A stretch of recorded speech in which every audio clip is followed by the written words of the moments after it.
ठीक है, आपको जैसा उचित लगे माता जी। तो ठीक है, मंगलाचरण कर लीजिए। वीणा माता जी हैं, वीणा माता जी से मैं रिक्वेस्ट करता हूँ। वीणा माता जी जो है ना, आप उनको को होस्ट बना दे माता जी को, शायद वो लाइव लाइव, हाँ लाइव हो गया है। हाँ जी, कर दिया, वापस होस्ट भी कर दिया। माता जी, ठीक है, वीणा माता जी शायद क्लास से लीव कर गई। हाँ जी। नहीं है, अभी क्लास में है माता जी। हाँ जी, शुरू करते हैं।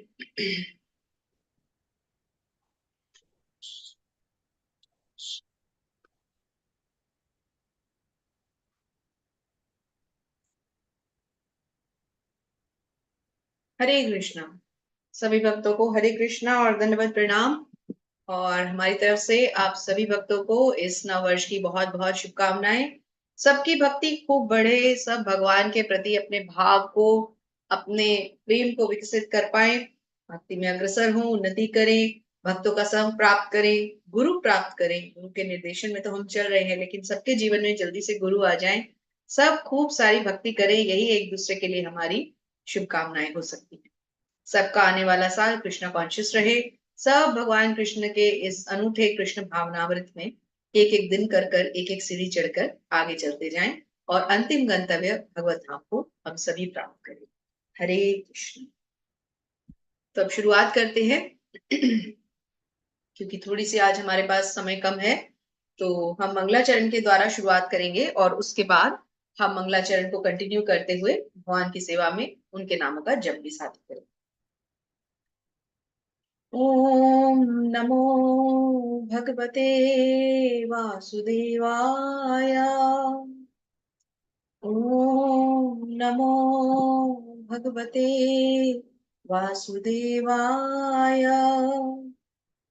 ओम नमो भगवते वासुदेवाय।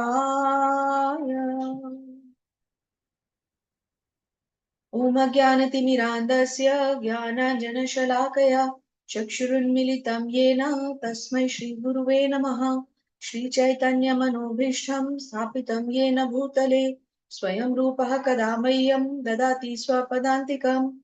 वन्देऽहं श्रीगुरुः श्रीयुतपदकमलं श्रीगुरून् वैष्णवांश्च श्रीरूपं साग्रजातं सहगण रघुनाथान्वितं तं सजीवम् साद्वैतं सावधूतं परिजनसहितं कृष्ण चैतन्य देवम् श्री राधा कृष्ण पादान सहगण ललिता श्री विशाखान्वितांश्च। हे कृष्ण करुणा सिंधु दीन बंधु जगतपते गोपेश गोपिका कांत श्री राधा कांत नमस्तुते। तप्त कांचन गौरांगी श्री राधे वृंदावनेश्वरी वृषभानुसुते देवी प्रणमामि हरिप्रिये। वाञ्छाकल्पतरुभ्यश्च कृपा सिन्धुभ्य एव च पतितानां पावनेभ्यो वैष्णवेभ्यो नमो नमः। जय श्री कृष्ण चैतन्य प्रभु नित्यानंदा श्री अद्वैत गदाधर श्रीवासादि गौर भक्त वृंदा। हरे कृष्णा कृष्ण कृष्ण हरे हरे, हरे राम राम राम हरे हरे। नमो विष्णुपादाय कृष्ण पृष्ठाय भूतले श्रीमते भक्ति वेदांत स्वामिनीति नामिने। नमस्ते सारस्वते देवे गौरवाणी प्रचारिणे निर्विशेष शून्यवादी पाश्चात्य देश तारिणे।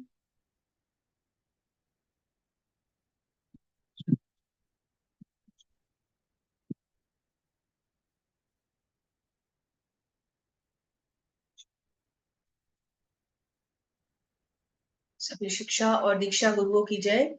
जगत गुरु श्रील प्रभुपाद महाराज की जय। हरे कृष्णा।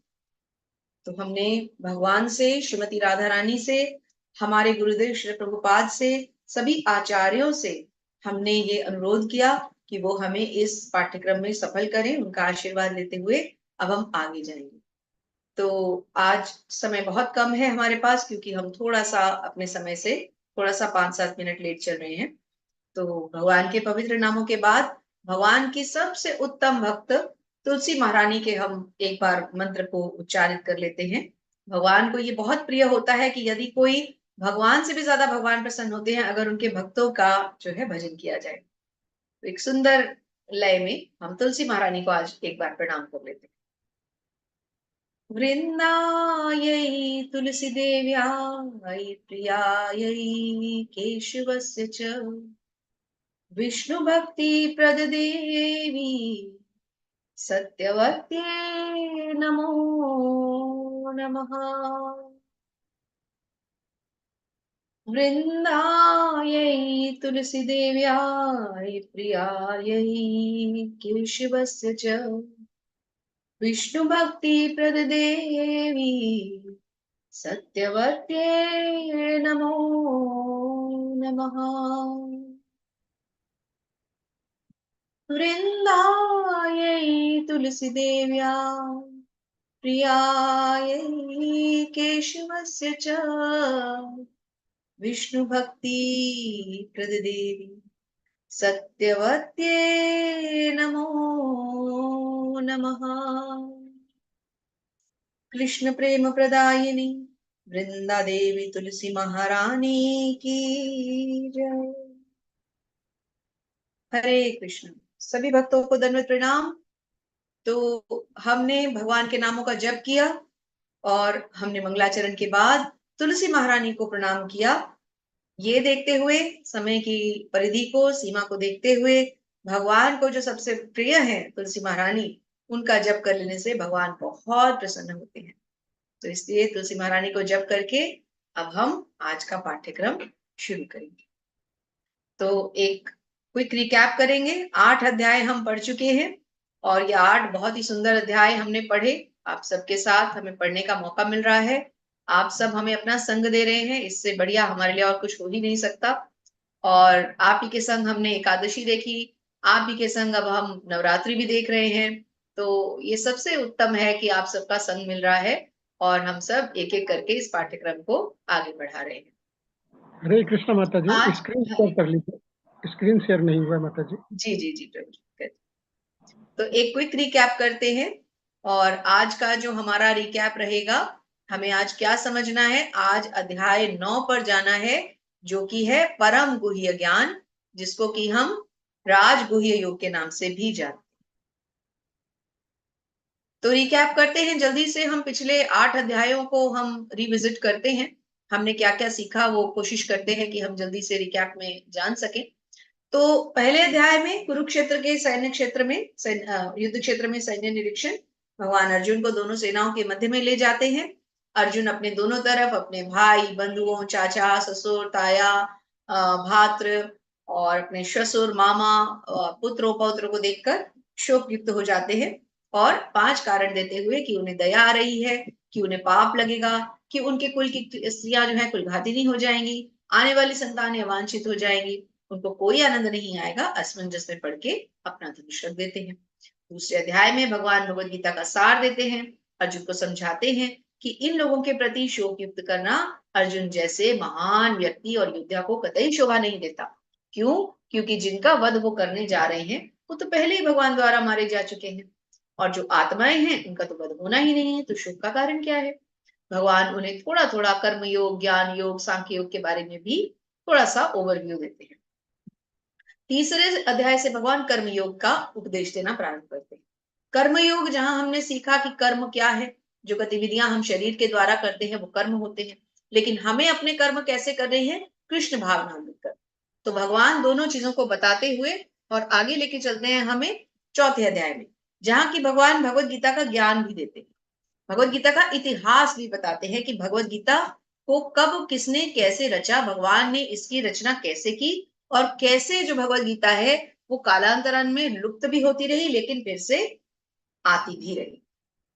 फिर भगवान ने अर्जुन को क्यों चुना ये बताते हुए, अर्जुन को कर्म योग बताते हुए कृष्ण भावनामृत कर्म बताते हैं कि कर्म, अकर्म और विकर्म क्या है। सकाम कर्म यानी कर्म, भगवान से जुड़ने वाले कर्म यानी अकर्म, और जो शास्त्र सम्मत ना हो, जो भगवान के विपरीत हो, अकर्म सॉरी विकर्म। फिर छठे अध्याय में भगवान तीसरा रास्ता बताते हैं, अष्टांग योग, जिसके द्वारा भगवान से जुड़ा जा सकता है। और 7वें अध्याय से भक्ति योग का उपदेश शुरू होता है। पहले भगवान भगवत प्राप्ति और फिर भगवत ज्ञान देते हैं, क्षमा कीजिए, भगवत ज्ञान और फिर भगवत प्राप्ति के मार्ग सुझाते हैं। भगवान अपने ऐश्वर्य बताते हैं। 7वें अध्याय में ये बताते हैं कि जो जितनी भी प्रकृतियां हैं सब भगवान के अधीन है, लेकिन भगवान किसी के अधीन नहीं है, वे स्वतंत्र है। फिर कल हमने 8वें अध्याय में समझा कि भगवान को प्राप्त करने के अलग अलग तरीके क्या है। क्या अंत समय में केवल भगवान को स्मरण कर सकेंगे? नहीं। जिसके लिए क्या करना है? पूरे जीवन अभ्यास करना है। क्या पूरे जीवन अभ्यास करते रहें और अंत समय में भूल जाए तो चलेगा? नहीं। एग्जाम्पल भरत महाराज। तो अजामिल और भरत महाराज के एग्जाम्पल से कल हमें श्रील प्रभुपाद ने यह समझाया कि हमें किस प्रकार पूरे जीवन भी अध्ययन करना है, नमन करना है, श्रवण कीर्तन करना है, जप करना है, भगवान के साथ जुड़े रहना है और अंत समय में विशेषकर अपनी सारी इच्छाओं को त्याग करके भगवान के श्री चरणों में अपने ध्यान को केंद्रित कर लेना है। इस प्रकार हमने 8 अध्याय कल तक पढ़े और कल का अध्याय बहुत ज्यादा इंपॉर्टेंट था क्योंकि हमें यह समझ में आ गया कि दोनों ही रास्ते अलग हैं। ये कि सारी उम्र भगवान का जप करते रहे जैसे कि भरत महाराज और अंत समय में भूल गए तो भी मुक्ति नहीं मिली, तो भी भगवत धाम नहीं मिला, फिर से जन्म लेना पड़ा। और एक तरफ अजामिल है जो भगवान को भूल गया था, लेकिन भक्ति करने के कारण क्या हुआ? अंत समय में उसने नारायण नारायण अपने पुत्र को बड़े निष्काम भाव से पुकारा, तो नारायण स्वयं आ गए कि मुझे तो कोई पुकार रहा है। तो भक्ति क्या है? भक्ति है भगवान के नामों, पवित्र नामों का उच्चारण, और वो भी निष्काम भाव से। हमारी उसके पीछे कोई भावना, कोई इच्छा, कोई डिजायर, कोई रिक्वायरमेंट नहीं होनी चाहिए। हम तो केवल नारायण नारायण, कृष्णा कृष्णा, माधव, केशव, गोविंद ये नाम पुकार रहे हैं। इनके पीछे कोई सकाम इच्छा होगी तो भगवान नहीं आएंगे। हरे कृष्ण। अब चलते हैं, देखते हैं आज भगवान हमें क्या गुह्य ज्ञान देने वाले हैं, है ना। भगवान आ गए हैं और भगवान का स्वागत करने के लिए हमारे पास एक ही काम है, क्या? कि हम भगवान को दोनों हाथ उठा करके पूरा समर्पण करते हुए कहें कि कृष्णा आइए, स्वागत है आपका। हरे कृष्णा कृष्ण कृष्णा हरे हरे, हरे राम राम राम हरे हरे। हे भगवान आप आइए, हम आपकी इस वाणी को पढ़ने का प्रयास कर रहे हैं। गुरुदेव ने जिसको सरल करके दिया है उसको पढ़ के हम इसे समझने की चेष्टा कर रहे हैं। हे भगवान जितने भी भक्त इस समय इस भक्त मंडल में बैठे हैं, सबके सब इस भगवत गीता को अच्छी तरह से समझ पाए। हरे कृष्णा। श्री भगवान वाच इदं तु ते गुह्यतम प्रवक्ष्याम्य सूयवे ज्ञानम विज्ञान सहितम यज्ञात्वा मोक्ष से यशुभात। श्री भगवान ने कहा, हे अर्जुन, क्योंकि तुम मुझसे कभी ईर्ष्या नहीं करते, इसलिए मैं तुम्हें यह परम गुह्य ज्ञान तथा अनुभूति बतलाऊंगा, जिसे जानकर तुम संसार के सारे क्लेशों से मुक्त हो जाओ। तो हम सब ये जानना चाहते हैं कि आखिर अब भगवान ऐसा कौन सा ज्ञान देने वाले हैं जिसे पढ़ते ही अर्जुन सारे क्लेशों से मुक्त हो जाएंगे।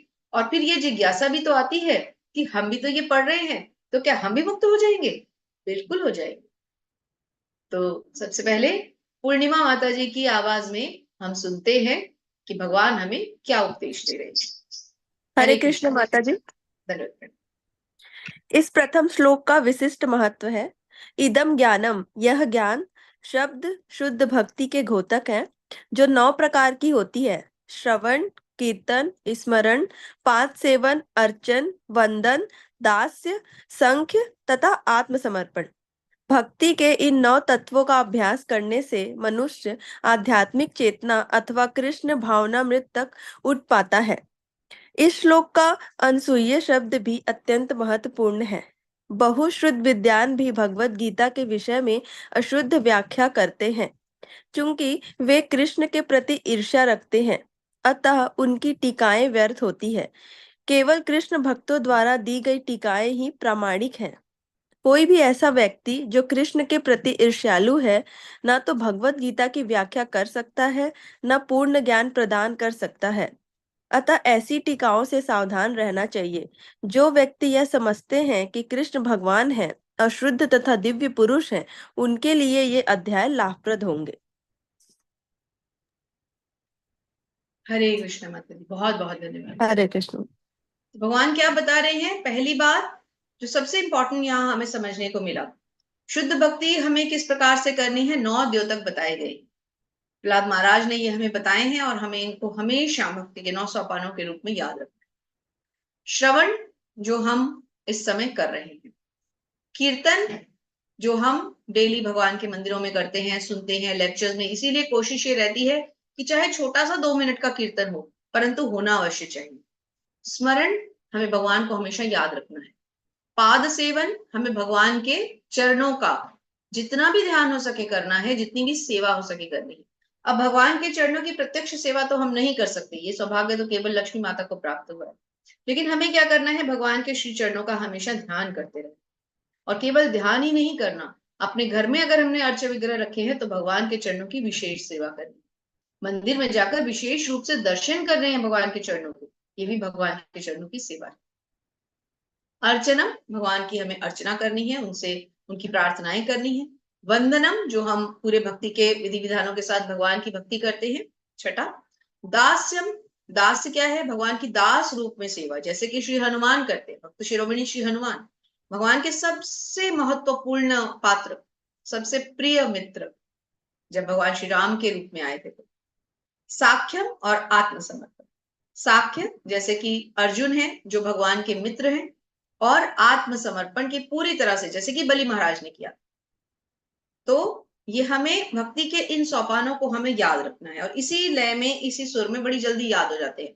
श्रवण कीर्तन स्मरण, श्रवणम कीर्तनम स्मरणम पाद सेवनम अर्चनम वंदनम दास्यम साख्यम आत्मनिवेदन। आत्मनिवेदन मतलब आत्म समर्पण, फुल सरेंडर। इसे हमें हमेशा इन भक्ति के 9 तत्वों को याद रखना है। और सबसे बड़ी बात जो हमें यहाँ बताई गई, जो गुरुदेव बता रहे हैं, कि हमें भगवत गीता केवल प्रामाणिक स्तोत्र से ही सुननी। जैसे कि हम गुरु के श्रीमुख से सुन रहे हैं, श्रील प्रभुपाद से सुन रहे हैं। हम किनके तात्पर्य पढ़ रहे हैं, श्रील प्रभुपाद, तो हम गुरु के मुख से सुन रहे हैं, गुरु के वचनों को पढ़ रहे हैं। तो हमें किसी भी इधर उधर के तथाकथित योगी या किसी मुनि या साधु जो अपने आप को कहे कि हम भगवत गीता या श्रीमद् भागवतम का 7 दिन का पाठ करने आए हैं, और फिर वो उसके पैसे भी लेके चले जाते हैं, उनसे हमें ये सब नहीं सुनना। केवल हमारी प्रामाणिक संस्था से जो लोग जुड़े हुए हैं, जो श्रील प्रभुपाद के भक्त हैं या उनके भक्तों के भक्त हैं, उनके शिष्यों के भक्त हैं या शिष्यों के शिष्य हैं, उनसे ही केवल हमें इसको सुनना है।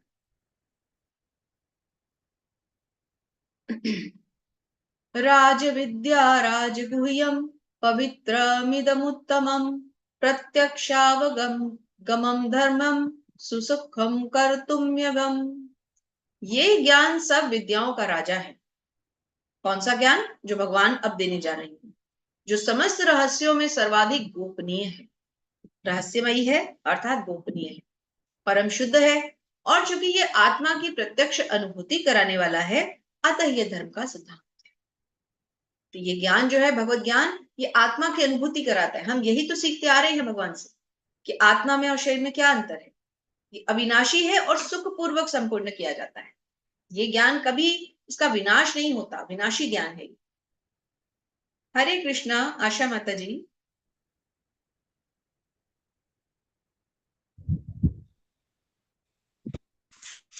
हरे कृष्ण माता जी। हरे कृष्णा। श्री प्रभुपाद जी की जय।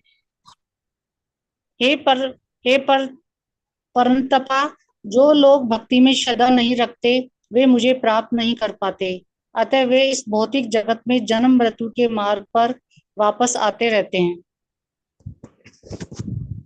माता जी आगे आ ही नहीं रही। जी जी, इतना ही माता जी, इस स्लाइड में इतना ही। Thank you so much. तो जो लोग भक्ति में श्रद्धा ही नहीं रखते, हरे कृष्ण, जो लोग भक्ति में श्रद्धा नहीं रखते वो भगवान को कभी प्राप्त नहीं कर सकते।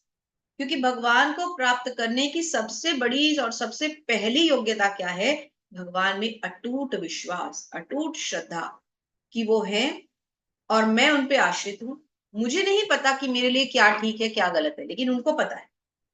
जो भी परिस्थिति है मैं खुद को उन पर छोड़ सकती हूँ या सकता हूँ, तभी भगवान को हम प्राप्त कर सकते हैं। यदि हमारे अंदर भगवान को प्राप्त करने की केवल इच्छा हो, लेकिन ये विश्वास ना हो, हमारा फेथ एलिमेंट कमजोर हो, वीक हो, तो फिर हम भगवान को प्राप्त नहीं कर सकते। पर भगवान ने बहुत सुंदर बात कही है कि जो लोग मुझ में श्रद्धा नहीं रखते वे इस भौतिक जगत के जन्म मृत्यु के मार्ग पर वापस आते रहते हैं। मतलब जाते रहते हैं, आते रहते हैं। मृत्यु हो गई, फिर आ गए, फिर नेक्स्ट योनि मिल गई, फिर मृत्यु हो गई, फिर आ गए, फिर नेक्स्ट योनि मिल गई।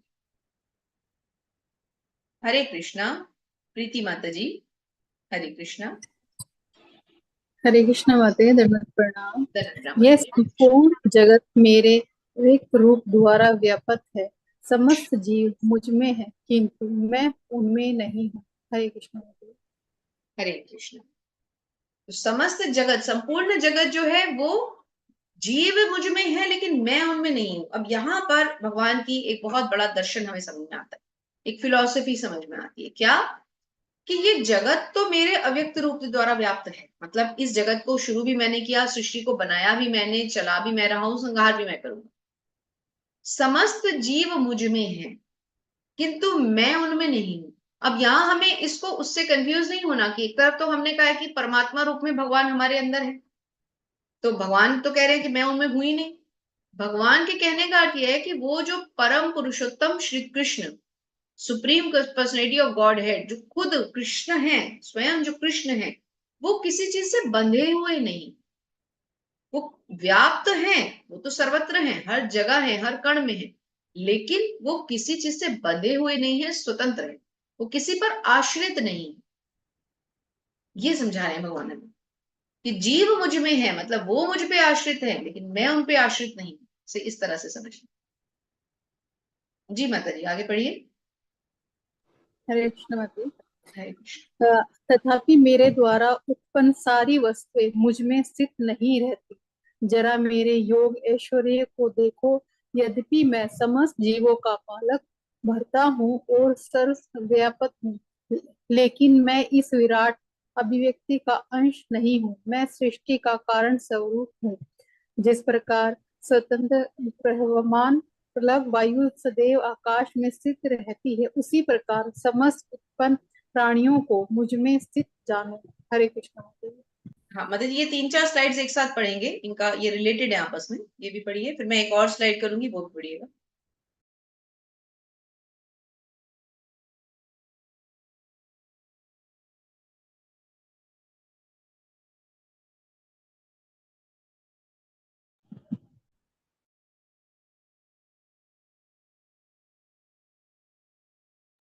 हरे कृष्ण।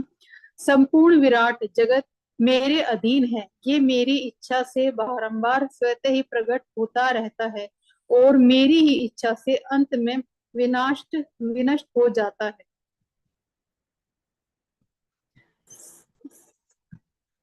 हाँ,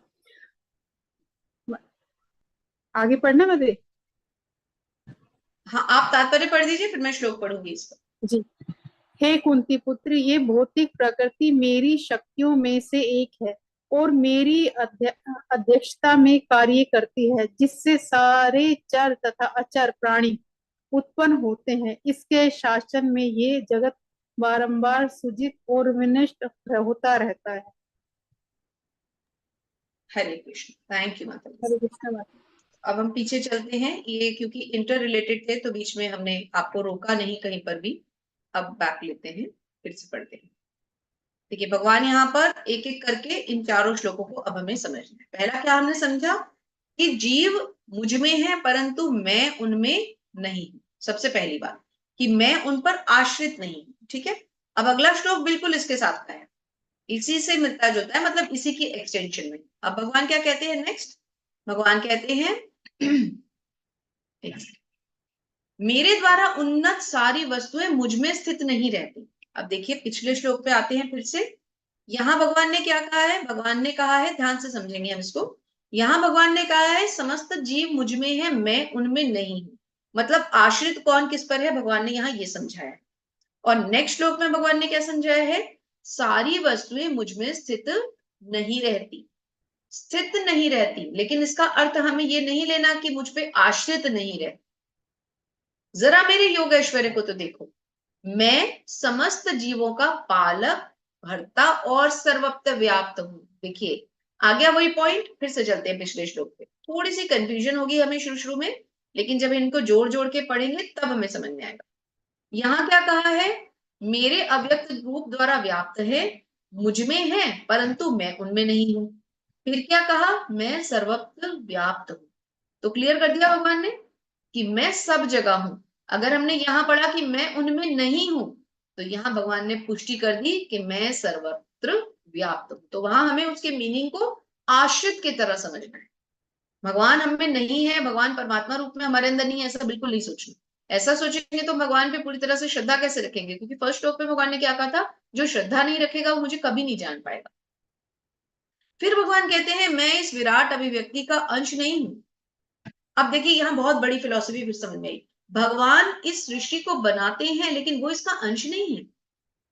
जैसे कि एक माता एक पुत्र को या पुत्री को जन्म देती है, पुत्र या पुत्री माता का अंश होता है, माता उसकी अंश तो नहीं होती ना। पूर्ण अंश का अंश कैसे हो सकता है? पूर्ण तो अंश का अंश नहीं हो सकता ना, अंश पूर्ण का अंश हो सकता है कि नहीं? लेट्स से हमारे पास ये पुस्तक है, ठीक है, वैसे तो ये पुस्तक नहीं है, ग्रंथ है, भक्ति रसामृत सिंधु, बहुत बड़ा ग्रंथ, लेकिन अभी आप इसको एक पुस्तक की तरह समझे।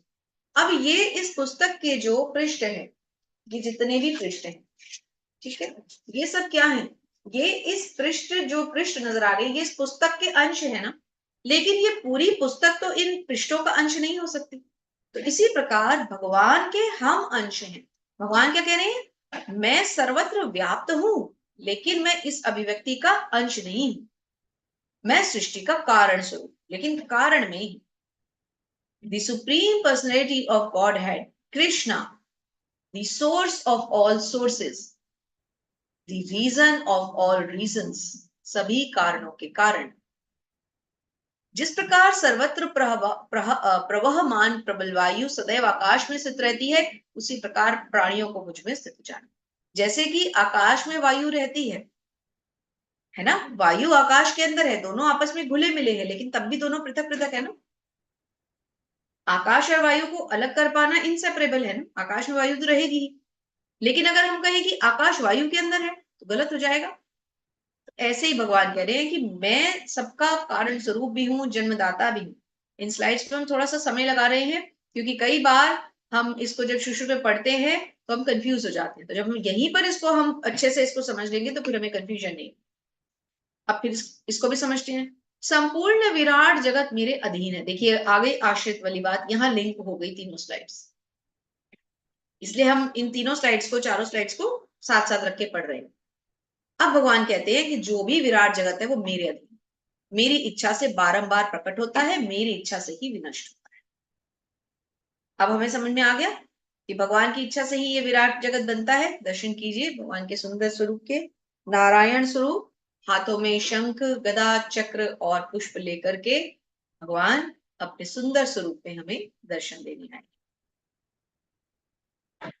मयाध्यक्षेण प्रकृतिः सूयते सचराचरम् हेतुनानेन कौन्तेय जगद परिवर्तते। भगवान क्या बता रहे हैं? बहुत इंपॉर्टेंट श्लोक है, इसको मार्क कर लीजिए, 9.10, बहुत इंपॉर्टेंट, बहुत ही इंपॉर्टेंट। यह भौतिक प्रकृति मेरी शक्तियों में से एक है और मेरी अध्यक्षता में कार्य करती। तो चाहे भौतिक हो चाहे आध्यात्मिक, सब भगवान की शक्तियां हैं, जिससे सारे चर और अचर प्राणी उत्पन्न होते हैं। इसके शासन में यह जगत बार बार सृजित और विनष्ट होता है। तो भगवान ने यहाँ क्लियर कर दिया है अब कि जो भी चर या अचर है, जो चलायमान है, जो गतिशील है या जो रुका हुआ है, जैसे कि पर्वत पहाड़ पेड़ जो नहीं चलते, लेकिन वो भी भगवान की ही अध्यक्षता में कार्य करते हैं। बहुत सुंदर थे ना ये चारों श्लोक, और भगवान का सुंदर स्वरूप, जितने सुंदर श्लोक उससे कहीं सुंदर भगवान का स्वरूप। हाथों में वंशी, मोर मुकुट धारण किए हुए, कमल नयनों के साथ, कितनी तिरछी और सुंदर मुस्कान के साथ। अरे अगली तो स्लाइड पे जाने को अब मन ही नहीं करेगा। हरि भगवान के सुंदर दर्शन, पर जाना तो पड़ेगा, भगवान की वाणी है, बीच में तो हम छोड़ नहीं सकते, तो चलते हैं। अवजानन्ति मां मूढ़ा मानुषीं तनुमाश्रितम् परम भावमजानन्तो मम भूतम महेश्वरम। तो अब कुसुम माता जी बताएंगी भगवान हमें क्या समझा रहे। हरे हरे कृष्ण। हरे कृष्ण। जब मैं मनुष्य रूप में अवतरित होता हूँ तो मूर्ख मेरा उपहास करते हैं, वे मुझ परमेश्वर के दिव्य स्वभाव को नहीं जानते। हरे कृष्ण। हरे कृष्ण। देखिए जो मूर्ख होते हैं भगवान का उपहास करते हैं, भगवान का मजाक उड़ाते हैं, वो कभी ये जान नहीं पाते कि भगवान की शक्तियां क्या है। मोघाशा मोघ कर्माणो मोघ ज्ञाना विचेतसः राक्षसीमासुरीं चैव प्रकृतिं मोहिनीं श्रिताः। जी माता जी। जो लोग इस प्रकार मोहग्रस्त होते हैं वे आसुरी और नास्तिक विचारों के प्रति आकृष्ट रहते हैं। इस मोहग्रस्त अवस्था में उनकी मुक्ति, आशा, उनके काम कर्म तथा ज्ञान का अनुशीलन सभी निष्फल हो जाते हैं। हरे कृष्ण। हरि बोल, हरे कृष्णा। सब निष्फल हो जाता है। मोहग्रस्त कौन होता है? मोहग्रस्त तो वो तभी होगा ना मनुष्य, जब वो स्वयं को भोक्ता समझेगा कि इस चीज का कारण मैं हूं, ये मेरा घर है, मेरी प्रॉपर्टी है, मेरा इतना बैंक बैलेंस था उससे मैंने इसको खड़ा किया है, मैं चाहूं तो इसमें 2 कमरे और बना लूंगी और मैं एक गाड़ी और ले लूंगी। जहां ये मैं आ गया, जहां मैंने खुद को ये कर्ता समझ लिया कि मैं कर रही हूं, मैं कर रहा हूं, वहां तो हम खत्म, सारे प्रयास निष्फल हो गए। भगवान ने क्या कहा था कि तुम सब मोती हो और मैं वो धागा हूं जिस पर ये मोती आश्रित रहेंगे हमेशा। तो हमें तो भगवान पे आश्रित रहना है। अगर हम ये समझेंगे कि भगवान एक हम जैसे मोतियों की तरह भगवान भी एक मोती है, बस थोड़े से उच्च कोटि के मोती हैं, तो फिर हम भगवान को कभी प्राप्त नहीं कर पाएंगे। तो भगवान क्या कह रहे हैं कि जो लोग मोहग्रस्त होते हैं, आसुरी और नास्तिक विचारों के प्रति आकृष्ट रहते हैं, तो भगवान को मानते ही नहीं है। कितने लोग होते हैं, और दुर्भाग्य होता है कि ऐसे लोगों के साथ रहना, परंतु हम विवश होते हैं, कभी कभी परिस्थितियां ऐसी होती है, हमें नास्तिकों के बीच भी अपना जीवन काटना पड़ता है। लेकिन ठीक है, कोई बात नहीं, ये भी भगवान का अरेंजमेंट है। शायद उन्होंने हमारे लिए कुछ और सोच रखा होगा, इसलिए उन्होंने इतनी विषम परिस्थितियों में डाला। तो ऐसी परिस्थितियों में हमें घबराना नहीं है, दृढ़ता से सामना करके कहना है कि भगवान आप जिस परिस्थिति में रखोगे वही मेरे लिए सबसे अच्छी होगी, क्योंकि आप ये जानते हो मेरे लिए क्या अच्छा है, मैं नहीं जानती मेरे लिए क्या अच्छा है। महात्मानस्तु दैवीं प्रकृतमाश्रिता भजन्त्यनन्य मनसो ज्ञात्वा भूतादिमव्ययम्। ये जो सभी श्लोक है ना, 9th चैप्टर के, 7th के, 15th के, बहुत प्रभात बार बार इनको कोट करते हैं, तो इन्हें बहुत अच्छी तरह समझना है, हमें कोई जल्दी नहीं है ना। चलिए, इंदु गुप्ता माता जी, हरे कृष्णा। हरे कृष्णा माता जी। शील प्रभुपाद की जय। शील प्रभुपाद जी के द्वारा, हे पार्थ, मोह मुक्त महात्मा महाजन देवी प्रकृति के संरक्षण में रहते हैं। वे पूर्णतः भक्ति में निमग्न रहते हैं क्योंकि वे मुझे आदि तथा अविनाशी भगवान के रूप में जानते हैं। हरे हरे कृष्ण, कृष्ण माता जी। हरे कृष्ण माता जी, थैंक यू सो मच।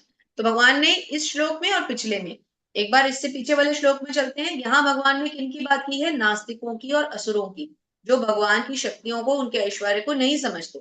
और यहाँ भगवान ने क्या कहा है? मोह मुक्त, जो मोह से मुक्त हो चुके हैं, वो कौन होंगे? महात्मा जन, देवी प्रकृति के संरक्षण में रहते हैं। ये अभी आगे चैप्टर भी आएगा देवी प्रकृति और आसुरी प्रकृति के ऊपर। वे पूर्णतया भक्ति में निमग्न रहते हैं। देखिए स्क्रीन पे जो चित्र दिया हुआ है, हमारे आचार्य, हमारे श्री रूप गोस्वामी, जो इतने बड़े संत थे कि भगवान स्वयं देखिए उनके निकट खड़े हुए। वे पूर्णतया भक्ति में निमग्न रहते हैं क्योंकि वे मुझे आदि और अविनाशी भगवान के रूप में जानते हैं। तो जो भगवान को जानते हैं वो देवी प्रकृति, और जब आसुरी प्रकृति है।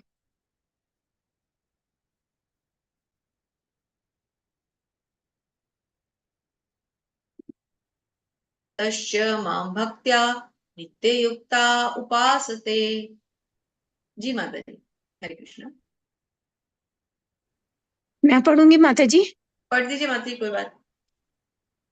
शील प्रभुपाद की जय। शील प्रभुपाद जी के द्वारा, हे महात्मा, मेरी महिमा का नित्य कीर्तन करते हुए, दृढ़ संकल्प के साथ प्रयास करते हुए, मुझे नमस्कार करते हुए, भक्ति भाव से निरंतर मेरी पूजा करते हैं। हरे कृष्ण माता जी। हरे कृष्ण माता जी, थैंक यू सो मच। तो ये जो महात्मा है, जैसे कि आप देख पा रहे हैं, श्रील प्रभुपाद को दिखाया गया है, इंगित किया गया है स्पेशली, कि ऐसे महात्मा क्या करते हैं? मेरी महिमा गान करते हैं, मेरा यशोगान करते हैं, नित्य मेरा कीर्तन करते हैं, मुझे नमस्कार करते हैं, भक्ति भाव से मेरी निरंतर पूजा करते हैं। तो ऐसे लोग जो होते हैं भगवान को बहुत प्रिय होते हैं, और भगवान उन्हें हमेशा जिस रूप में वो भगवान को चाहते हैं उस रूप में भगवान को प्राप्त कर सकते हैं। पिताहमस्य जगतो माता धाता पितामहः वेद्यं पवित्रम ओंकार ऋक्साम यजुरेव च। भाई आवाज मत करना। हरे कृष्णा मधु माता जी। हरे कृष्णा दीदी, दंडवत प्रणाम धन्य आपको। प्रणाम माता जी, धन्य प्रणाम। मैं इस ब्रह्मांड का पिता, माता, आश्रय तथा पितामह हूँ। मैं द्वेष जानने योग्य बुद्धिकर्ता तथा ओंकार हूँ। मैं ऋग्वेद, सामवेद तथा यजुर्वेद भी हूँ। धन्यवाद। जय श्री कृष्ण। दंडवत प्रणाम। हरे कृष्ण माता जी, धन्य प्रणाम। हरे कृष्णा दीदी। हरे कृष्ण। यहाँ एक क्वेश्चन आता है कि भगवान ने 3 ही वेदों के नाम क्यों दिए, अथर्ववेद का नाम क्यों नहीं दिया? तो इसका सटीक उत्तर तो मैं नहीं जानती, लेकिन मैंने अपने कक्षा में जब ये प्रश्न किया था, जब मैं भी पढ़ रही थी, तो ये इसका उत्तर यहाँ पर ये समझ में आया था कि ये जो वेद हैं, ये एक ही मेन जो हमारा सबसे पुराना वेद है ऋग्वेद, उससे ही सारे वेद फिर आगे एक्सटेंड होकर निकले। तो उस समय जब भगवत गीता कही गई, शायद अथर्ववेद इससे एक्सट्रैक्ट होके अलग नहीं निकला होगा। हालांकि वेद तो 4 हैं और सब जानते भी हैं, लेकिन अथर्ववेद का यहाँ नाम नहीं दिया गया। तो हो सकता है उसका संकलन उस समय पर उस तरह से ना हो, या जिस समय इसको लिखा गया उस समय कुछ मिस आउट हो। तो इस प्रश्न को अगर आप अपने मन में रख रहे हैं तो आप इसको रख सकते हैं, क्योंकि ये प्रश्न मैंने भी उठाया था और इसका कोई सटीक उत्तर मेरे पास नहीं। तो मैं इस ब्रह्मांड का पिता हूँ, माता हूँ, आश्रय हूँ और पितामह भी हूँ। तो इस ब्रह्मांड में जो कुछ भी है सब मुझ पे आश्रय है। मैं ही जानने योग्य हूँ, अर्थात ज्ञेय भी मैं ही हूँ। शक्ति का स्तोत्र भी मैं हूँ, मुक्ति का स्तोत्र भी मैं हूँ। सब कुछ ही तो भगवान है। इसीलिए तो भगवान का रूप देखिए ना, यहाँ पर कुछ भी तो नहीं बचा। सारे देवी देवता, अग्नि, जल, वायु, प्रलय, प्रचंडकारी भगवान का रूप, जो भी हम देखेंगे आगे 11वें अध्याय में विराट रूप में, हम भगवान का रूप देख के हम अर्जुन भयभीत हो गए थे। हमें यहाँ पर इसको बहुत अच्छी तरह समझना है, तभी हम इस रूप को भी समझ पाएंगे और भगवान की शक्तियों को भी समझ पाएंगे। हरे कृष्णा पूनम माता जी।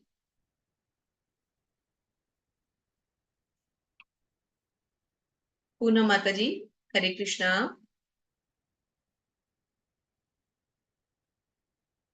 शायद अनम्यूट नहीं हो पा रहे होंगे। ओके।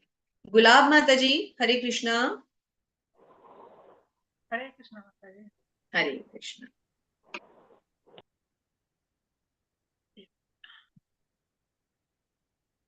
मैं ही लक्ष्य पालन करता स्वामी साक्षी धाम शरण स्थली तथा अत्यंत प्रिय मित्र हूँ। मैं सृष्टि तथा प्रलय सबका आधार, आश्रय तथा अविनाशी बीज भी हूँ। हे अर्जुन, मैं ही ताप प्रदान करता हूँ और वर्षा को रोकता तथा लाता हूँ। मैं अमृत हूँ और साक्षात मृत्यु भी हूँ। आत्मा तथा पदार्थ, सत्य तथा असत्य दोनों मुझ ही में है। हरे कृष्णा। जो रूप पास में लगाया हुआ है चित्र में, उस रूप को देख करके लग रहा है कि वो पालन करता स्वामी साक्षी धाम शरण स्थली ऐसे कुछ होंगे, या वर्षा को रोकने वाले और अमरत्व करने वाले। उस रूप को देख के कहाँ लग रहा है? वो तो इतना सुंदर ग्वाल रूप है कि हमें लग रहा है कि इतना सुंदर गाय के साथ बैठा है ये नन्हा सा बालक, तो इसको तो अपने घर पे ही ले आए, ऐसा मन नहीं कर रहा। ये कहाँ लग रहे हैं सृष्टि के पालन करता? यही भगवान ने कहा है, जो मुझे जिस रूप में प्रेम करेगा उसे मैं उसी रूप में प्राप्त हूँ। जो माताएं भगवान को लड्डू गोपाल जी की तरह घर में रखती हैं, उनके साथ बच्चों की तरह सुबह सुबह लाड़ लड़ाती हैं, भगवान को उसी रूप में प्राप्त होते हैं। जो भगवान को स्वामी समझते हैं, भगवान को उसी रूप में प्राप्त होते हैं। तो भगवान यहाँ अपने भावों की चर्चा कर रहे हैं कि मैं लक्ष्य हूँ, पालन करता हूँ, स्वामी हूँ, साक्षी हूँ, धाम हूँ, शरण स्थली हूँ, अत्यंत प्रिय मित्र। तो मन कर रहा है ना इस ग्वाले प्यारे बच्चे को देखकर कि ये भी हमारा सबसे प्यारा मित्र बन जाए। मैं सृष्टि हूँ, प्रलय हूँ, आधार हूँ, आश्रय हूँ और सब चीजों का अविनाशी बीज भी हूँ। मैं ही ताप प्रदान करता हूँ, मैं ही वर्षा भी लाता हूँ, अमरत्व भी मैं हूँ, मृत्यु भी मैं हूँ। देखिए भगवान अपनी एक एक करके विशेषताएं ऐश्वर्य गिना रहे हैं। आत्मा और पदार्थ दोनों मुझ में। दो ही तो चीजें हैं, एक आत्मा है, एक पदार्थ है, एक स्पिरिट है, एक मैटर है। है ना। यही तो दो चीजें हैं, आत्मा और पदार्थ के अलावा, स्पिरिट और मैटर के अलावा, भौतिक और आध्यात्मिक के अलावा और क्या है, कुछ भी नहीं। तो जब दोनों ही भगवान की शक्तियां हैं, देखिए जो भी चीज हमारे पास में है वो या आध्यात्मिक है या भौतिक है। भौतिक और आध्यात्मिक के अलावा तीसरा तो कुछ है ही नहीं। चाहे मनुष्य हो, प्राणी हो, जीव हो, जंतु हो, पेड़ हो, पहाड़ हो, नदी, सड़क, पत्थर, गांव, कुर्सी, मेज, जो मर्जी, ये लैपटॉप, मोबाइल, दुनिया, आकाश, कुछ भी उठा ले, या आध्यात्मिक है या भौतिक है, इसके अलावा तो कुछ नहीं। और ये दोनों कौन है? ये दोनों तो भगवान के अधीन है। यही भगवान समझा रहे कि सब कुछ में ही, हर चीज का कारण तो मुझे जान। भगवान धीरे धीरे हमें, इसीलिए तो इस अध्याय का नाम परम गुह्य ज्ञान है। हमें हर चीज केवल और केवल भगवान पर ही आश्रित होती नजर आनी चाहिए, तभी हम इन चीजों के, इन भगवत गीता के श्लोकों के असली तात्पर्य को समझ पाए। हरे कृष्णा। मुस्कान माता जी। हरे कृष्णा माता जी। हरे जो वेदों का अध्ययन करते तथा रस का पान करते हैं, वे स्वर्ग प्राप्ति की घोषणा करते हुए अप्रत्यक्ष रूप से मेरी पूजा करते हैं। वे पाप कर्मों से शुद्ध होकर इंद्र के पवित्र स्वर्गिक धाम में जन्म लेते हैं, जहाँ वे देवताओं का सा आनंद भोगते हैं। हरे कृष्णा माता जी। हरे कृष्ण माता जी। Thank you so much. तो भगवान क्या समझा रहे हैं? भगवान कह रहे हैं कि जो वेदों का अध्ययन करते हैं, अब यहाँ सोमरस का पान करते हैं, सोमरस को हमें मदिरा नहीं समझना। सोमरस एक देवताओं के पीने वाला, एक समझ लीजिए एनर्जी ड्रिंक की तरह होता है। तो केवल देवताओं को ही इसकी उपलब्धि हो सकती है, मनुष्य को नहीं हो सकती। देवलोकों में सोमरस पिया जाता है। भगवान कहते हैं कि जो वेद पढ़ते हैं, सोमरस का पान करते हैं, वो स्वर्ग की प्राप्ति की गवेषणा करते हुए अप्रत्यक्ष रूप से भी मेरी पूजा करते हैं, और फिर पाप कर्मों से शुद्ध होकर फिर वो स्वर्गिक धामों को भी जाते हैं।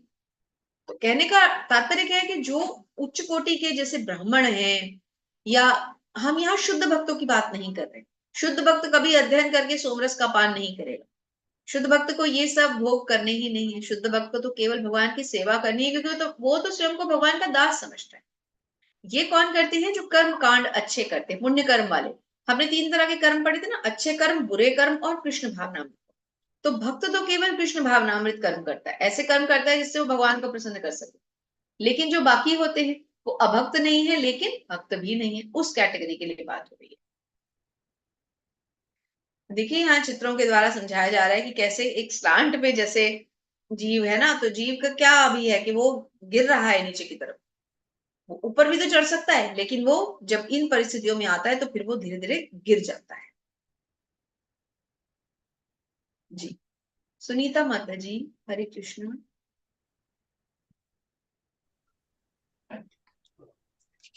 जो वेदों का अध्ययन करते तथा ये पढ़ना है माता जी।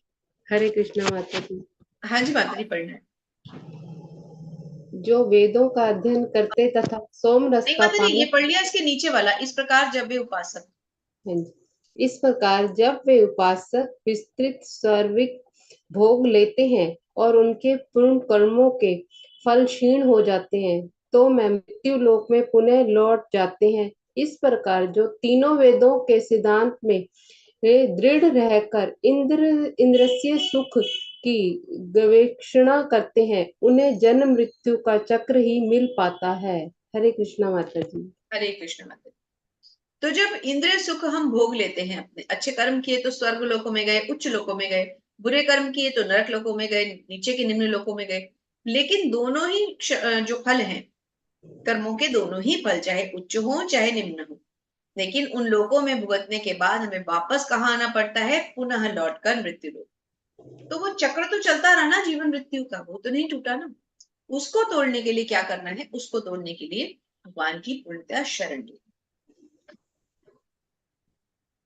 ठीक है, ये हम कर सकते हैं, गिरने के बाद भी हम ऊपर चढ़ सकते हैं, मगर बिना भक्ति किए ये पॉसिबल नहीं। इस अध्याय में ये 2 श्लोक बहुत इंपॉर्टेंट हैं, एक 9.22 और एक अभी आगे आएगा 9.26। 9.22 में भगवान क्या समझा रहे हैं कि देखिए, पढ़ते हैं इसको। अनन्या चिन्तयन्तो माम ये जनाः पर्युपासते तेषां नित्याभियुक्तानां योगक्षेमं वहाम्यहम्। तो जो LIC life insurance corporation of India है, उन्होंने बहुत सही मोटो पकड़ा, मोनोग्राम उनका है योगक्षेमम वहाम्यहम्। भगवत गीता से ही पकड़ा हुआ है उन्होंने अपना मोनोग्राम, जो मोटो होता है ना, क्या है? योगक्षेमम वहाम्यहम्। जो लोग अनन्य भाव से मेरे दिव्य स्वरूप का ध्यान करते हुए मेरी निरंतर पूजा करते हैं, उनकी जो आवश्यकताएं होती हैं उन्हें मैं पूरा करता हूँ, और जो कुछ उनके पास है उसकी मैं रक्षा करता हूँ। तो भगवान का वचन देखिए क्या है। भगवान कह रहे हैं, यदि तुम अनन्य भाव से अविचलित मन से मेरी भक्ति करोगे, मुझे नमस्कार करोगे, मेरी पूजा करोगे, तो जो तुम्हारे पास है उसकी मैं रक्षा भी करूंगा, और जो तुम्हारे पास नहीं है, तुम्हारी आवश्यकता है, उसे मैं पूर्ति भी करूंगा। भगवान ने हमें वचन दे दिया है। अब भगवान नहीं दे तो उनको हमें 9.22 स्मरण करवा देना है। भगवान, आपने कृष्णा बोला था कि जो मेरे पास नहीं है वो आप दोगे, और जो है उसकी रक्षा करोगे। इसीलिए भगवान भक्ति नहीं देते आराम से। हरे कृष्णा माता जी। हरे कृष्ण माता जी। ये अप्यन्य देवता भक्त्या यजन्ते श्रद्धयान्विताः ते अपि मामेव कौन्तेय यजन्त्य विधिपूर्वकम्। हरे कृष्णा दीपा माता जी। हरे कृष्णा। हरे कृष्णा माता जी। श्रील हरे प्रभुपाद की जय। Thank you. हरे कृष्ण। हे कुंती पुत्र, जो लोग अन्य देवताओं के भक्त हैं और उनकी श्रद्धा पूर्वक पूजा करते हैं, वास्तव में वे भी मेरी पूजा करते हैं, किंतु वे ये सब त्रुटिपूर्ण ढंग से करते हैं। हरे कृष्णा माता जी। हरे कृष्ण माता। धन्यवाद। त्रुटिपूर्ण ढंग से करते हैं, अर्थात अन्य देवताओं की भक्ति कर रहे हैं और उनकी श्रद्धा पूर्वक पूजा भी कर रहे हैं। मेरी पूजा मतलब मुझे छोड़ के, जो हमने एग्जाम्पल्स पहले हमने चर्चा किए थे कि हमारे दादाजी घर पे बैठे हैं और हमारा एक मूर्ख दोस्त आता है और हमारे पांव पड़ जाता है, तो हम उसको क्या बोलेंगे? मूर्ख बोलेंगे ना, कि तुम इतने मूर्ख हो कि दादाजी बैठे थे और तुम हमें प्रणाम करने लगे। उनको करना चाहिए था। या कोई पुलिस कमिश्नर के ऑफिस में जाता है और पुलिस कमिश्नर को नमस्ते नहीं करता, और उनके जो छोटे एक हवलदार जी बैठे हैं उनको कहता है, अरे सर नमस्ते सर, आप तो बहुत बड़े आदमी हैं। तो वो हवलदार बेचारा शर्मिंदा होना शुरू हो जाएगा ना कि ये क्या कर रहे हो, कमिश्नर साहब बैठे हैं उनको नमस्ते करो। कोई पीएमओ जाता है, पीएम ऑफिस जाता है, वहां जाके मोदी जी को नमस्ते नहीं करता और उनका कोई छोटा मोटा वहां कोई मंत्री संतरी बैठा है उसको प्रणाम कर रहा है, तो वो क्या सोचेगा? अब देखिए यहाँ एक बहुत बड़ी बात है। ऐसा करने पर पीएम मोदी को शायद अंदर से हंसी आएगी कि ये कितना मूर्ख इंसान है ना, क्या कर रहा है हरकतें। जैसे हमारे दादाजी को हंसी आएगी कि देखो ये दोस्त मेरे बच्चे का कितना मूर्ख है, लेकिन जो जिसका वो दोस्त होगा, मतलब मेरा अगर वो दोस्त है, तो मुझे शर्मिंदगी हो कि मुझे क्यों नमस्कार कर रहा है। तो मेरी स्थिति कौन सी हो गई? देवताओं वाली स्थिति। पीएम मोदी कौन हो गए? भगवान हो गए। उनके पीएमओ ऑफिस में जो बैठा है मंत्री संतरी, वो मैं हो गई, और जो बाहर से आया है वो ऐसा व्यक्ति हो गया जो मूर्ख है। तो पीएम मोदी को बुरा नहीं लग रहा, लेकिन मुझे यानी देवताओं को बुरा लग रहा है ना, ये क्या कर रहा है। तो देवता को बुरा लगता है अगर आप उसकी पूजा करते हैं और भगवान को इग्नोर करते हैं। देवता समझते हैं ये क्या कर रहे हो, हमने जिसकी पूजा करनी है, जिनसे तुम्हें फल मांग के लाके देना है, तुम उनको नहीं पूज रहे, हमें चढ़ा रहे हो। हमने क्या करने हैं, हमने तो उन्हीं को चढ़ाने हैं और उन्हीं से तुम्हें लाके देना है। तो इस श्लोक की यहाँ पुष्टि होती है। माता जी एक बार फिर पढ़ दीजिए इसको, बहुत सुंदर तात्पर्य है, इसको एक बार और पढ़ दीजिए। दीपा माता जी एक बार और पढ़ दीजिए इसको। हे कुंती पुत्र, जो लोग अन्य देवताओं के भक्त हैं और उनकी श्रद्धा पूर्वक पूजा करते हैं, वास्तव में वे सभी मेरी पूजा करते हैं, किंतु वे यह त्रुटिपूर्वक ढंग से करते हैं। धन्यवाद माता जी। हरे कृष्ण। क्यों हमने 2 बार पढ़ा इसको हमें दिमाग में बिठा लेना है। अगर हम देवताओं की पूजा करके भगवान की पूजा करने की कोशिश कर रहे हैं, तो भगवान कहते हैं ये त्रुटिपूर्वक ढंग है, इससे मत करो, डायरेक्ट पूजो, मना थोड़ी किया है। और क्लियर भगवान आगे नेक्स्ट श्लोक में और क्लियर करेंगे इसको। यान्ति देवव्रता देवान् पितृन्त्यान्ति पितृव्रताः भूतानि यान्ति भूतेज्या यान्ति मत्याजिनो अपि माम्। हरे कृष्णा गिरिजा बख्शी माता जी। हरे कृष्णा। हरे कृष्णा माता जी। श्रील प्रभुपाद की जय। प्रभुपाद द्वारा जो देवताओं की पूजा करते हैं वे देवताओं के बीच जन्म लेंगे, और पितरों की पूजा करते हुए पितरों के पास जाते हैं। जो भूत प्रेत की उपासना करते हैं वे उन्हीं के बीच जन्म लेते हैं, और जो मेरी पूजा करते हैं वे मेरे साथ निवास करते हैं। हरे कृष्ण माता जी। हरे कृष्ण। बहुत सुंदर। जो देवताओं की पूजा करेंगे वो देवताओं के ही बीच जाएंगे। कल हमने इस पे चर्चा भी की थी थोड़ी सी। जो पितरों की पूजा करेंगे इन सब की, तांत्रिकों वांत्रिकों की, वो फिर उन्हीं के लोग जाएंगे, भूतों प्रेतों वाले, सॉरी, तांत्रिकों के लोग ही जाएंगे। जो पितरों की ज्यादा पूजा करेंगे, ये कर्मकांड वो कर्मकांड, ये दान वो दान, ये दक्षिणा वो दक्षिणा, वो पितरों के लोग जाएंगे। जिस लोक के प्रधान देवताओं की हम पूजा करते हैं, चाहे पितृलोक के प्रधान देवताओं की करें या हम जो है देवलोकों के प्रधान देवताओं की करें, तो फिर उन्हीं के लोगों को जाते हैं। भगवान कहते हैं जो मेरी पूजा करेंगे वो मेरे साथ निवास करेंगे। अब ये हम पे है, इसीलिए तो जीव को तटस्था शक्ति के अंतर्गत बोला गया है। ये जीव के ऊपर है, वो तट पे जाए या जल में जाए। अब ये हमारे ऊपर है, हमें भगवान के धाम में रहना है या भूतों प्रेतों के, पितरों के या देवी देवताओं के साथ रहना है, जहाँ के फल क्षणिक है, भोगने के बाद फिर यहाँ के गिरेंगे, फिर जन्म मृत्यु के 84 लाख के चक्र में पड़ जाएंगे। ये हमारे ऊपर है। अब आता है सबसे सुंदर श्लोक जो हमें अपने जीवन में जिसको कि उतार लेना है कि भगवान क्या स्वीकार करते, भोजन में भोग में भगवान को हमें क्या अर्पित करना है। क्यों हम वैष्णव धर्म स्वीकार करने के बाद मांस मच्छी नॉन वेज एग ये सब छोड़ देते हैं? क्यों हम चाय कॉफी का सेवन नहीं करते? उसका अर्थ यहाँ 9.26 9वें अध्याय का 22वां और 26वां दिमाग में बैठा लेना है। 22वां क्या था? जो तुम्हारे पास है मैं उसकी रक्षा करता हूं, जो तुम्हें चाहिए वो मैं तुम्हें देता हूं। और 26वां क्या है? पत्रम पुष्पम फलम तोयम यो मे भक्त्या प्रयच्छति तदह भक्त युपहमृत अमृषानि प्रयमात्मनः। यदि कोई प्रेम तथा भक्ति के साथ मुझे पत्र पुष्प फल या जल प्रदान करता है तो मैं उसे स्वीकार करता हूं। भगवान क्या कह रहे हैं? 4 चीजें भगवान बता रहे हैं। कौन सी? पत्र, पुष्प, फल या जल। ये 4 चीजें अगर तुम मुझे अर्पित करोगे तो मैं स्वीकार करूंगा। अगर ये 4 चीजें ना अर्पित करके कुछ और दोगे तो मैं स्वीकार नहीं करूंगा। श्रुति माता जी एक बार पढ़ दीजिए इसको दोबारा। इंपॉर्टेंट श्लोकों को हम दोबारा आज पढ़ रहे हैं। हरे कृष्णा माता जी। हरे कृष्ण माता जी। यदि कोई प्रेम तथा भक्ति के साथ मुझे पत्र पुष्प फल या जल प्रदान करता है तो मैं उसे स्वीकार करता हूँ। हरे कृष्णा। हरे कृष्णा। भगवान ने यहाँ मांस मीन ऐसे नाम लिए नहीं लिए, मदिरा ये सब नहीं कहा, तो इसका मतलब भगवान वो सब नहीं दे। यत् करोषि यदश्नासि यज्जुनोहोषि ददासि यत् तपस्यसि कौन्तेय तत्कुरुष्व मदर्पणम। राधा माता जी हरे कृष्णा।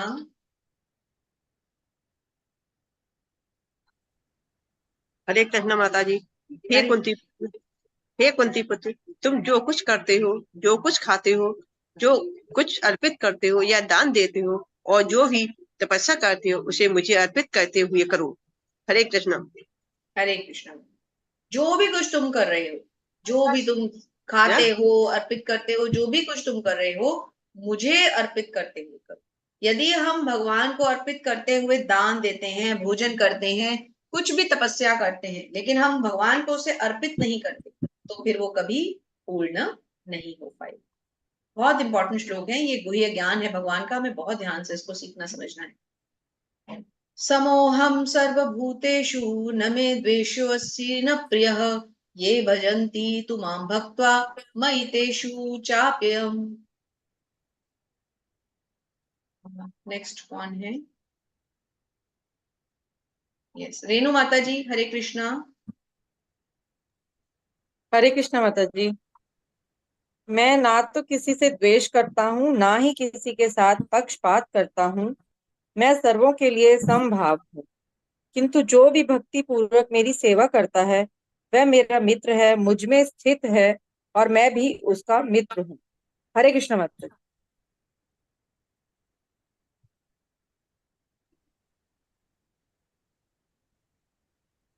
हरे कृष्ण माता जी। अनम्यूट नहीं हो पा रहा था, सॉरी। मैं न तो किसी से द्वेष करता हूं न ही किसी के साथ पक्षपात करता। भगवान क्या कह रहे हैं? मैं सबके लिए एक जैसा। भगवान से भले ही कोई द्वेष कर ले लेकिन भगवान उससे द्वेष तब भी नहीं करते। लेकिन जो भक्तिपूर्ण सेवा भगवान की करेगा, जो भगवान में भक्ति रखेगा, अपने स्थिर मन से निश्चल मन से जो भगवान की सेवा करता रहेगा, सच बात है कि भगवान उसको प्रेम तो करेंगे। तो भगवान क्या कह रहे हैं? उसका मैं मित्र, कितना सुंदर है। अपि चेत्सु दुराचारो भजते मामन्य भाक साधुरेव समन्तव्य सम्यगव्यवसितो हि सः। भूमिका माता जी, हरे कृष्णा।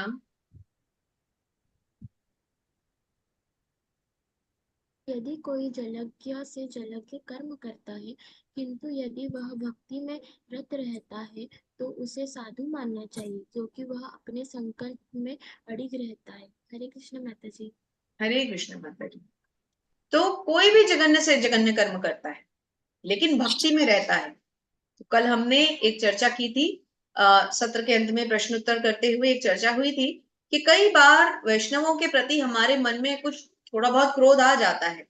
हम भी मनुष्य हैं, कभी ना कभी क्रोध हमारे ऊपर आ जाता है कि ऐसा क्यों कर रहे हैं ये, इतने ये भक्त किस बात के, अगर ये इस तरह से बिहेव कर रहे हैं या हमें अच्छे से हमसे नाइसली बर्ताव नहीं कर रहे। देखिए उसका उत्तर भगवान ने आज हमें दे दिया कि यदि कोई जघन्य से जघन्य कर्म भी कर ले लेकिन वो भक्ति में हो तो हमें उसे साधु मानना चाहिए। क्यों?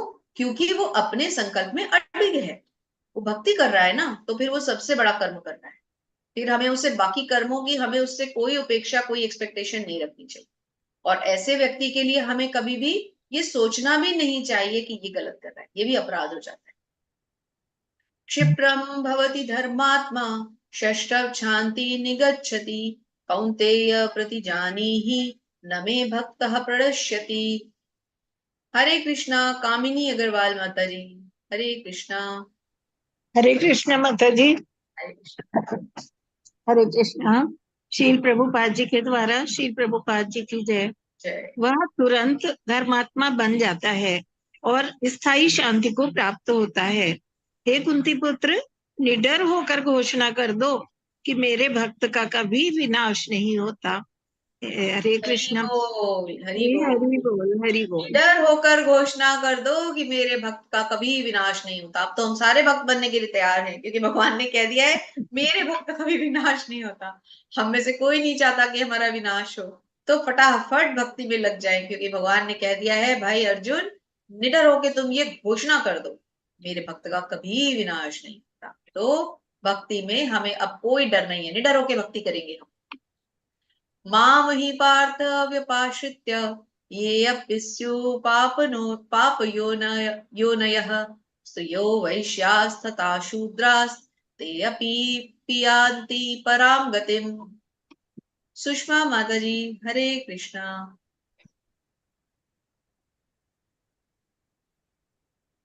हरे कृष्ण माता जी। हरे कृष्ण माता जी।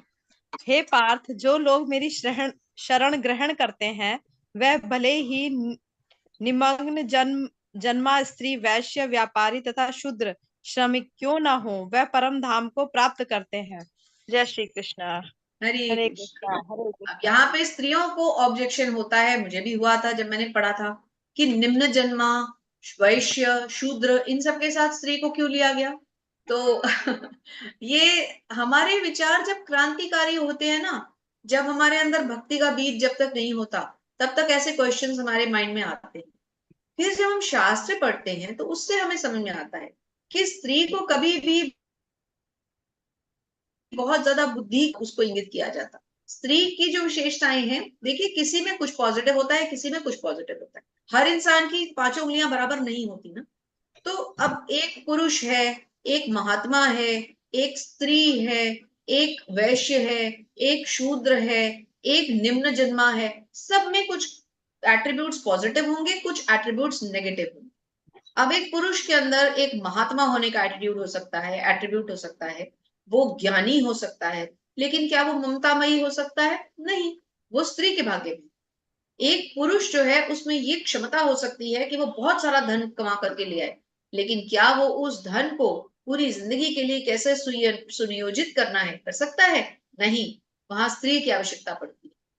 एक पुरुष एक पुत्र, एक संतान तो दे सकता है अपनी पत्नी को, लेकिन क्या वो उस ममता के साथ, उस करुणा के साथ, उस प्रेम के साथ उस संतान की पालन पोषण कर सकता है? नहीं, मां ही कर सकती है। तो स्त्री के भाग्य में कोमलता, क्षमा करने की प्रवृत्ति, एकोमोडेशन, एडजस्ट करने की जो है सबसे बड़ी क्षमता। एक स्त्री एक अपना पूरा परिवार छोड़ करके एक नए परिवार में जाकर उनके साथ भी एडजस्ट कर लेती है। एक पुरुष को गई है कि वो 30 साल की उम्र में विवाह करे और किसी और के परिवार में जाके उसके परिवार को अपना समझे, उसकी माता को अपनी माता माने, उसकी बहनों को अपनी बहन माने, नहीं मान सके। जो अकोमोडेशन है, जो धृति है, क्षमा है, वो स्त्री के भाग्य में। तो यहाँ स्त्रियों को, हम में से बहुत सारी माताएं जो है, हमें बिल्कुल भी हीन भावना नहीं रखनी कि हमारे को निम्न जन्मा के साथ कैसे कंपेयर किया। हमारे एट्रीब्यूट्स अलग है, निम्न जन्मा के अलग है। देखिए, निम्न जन्मा और शूद्र में भी एट्रीब्यूट है।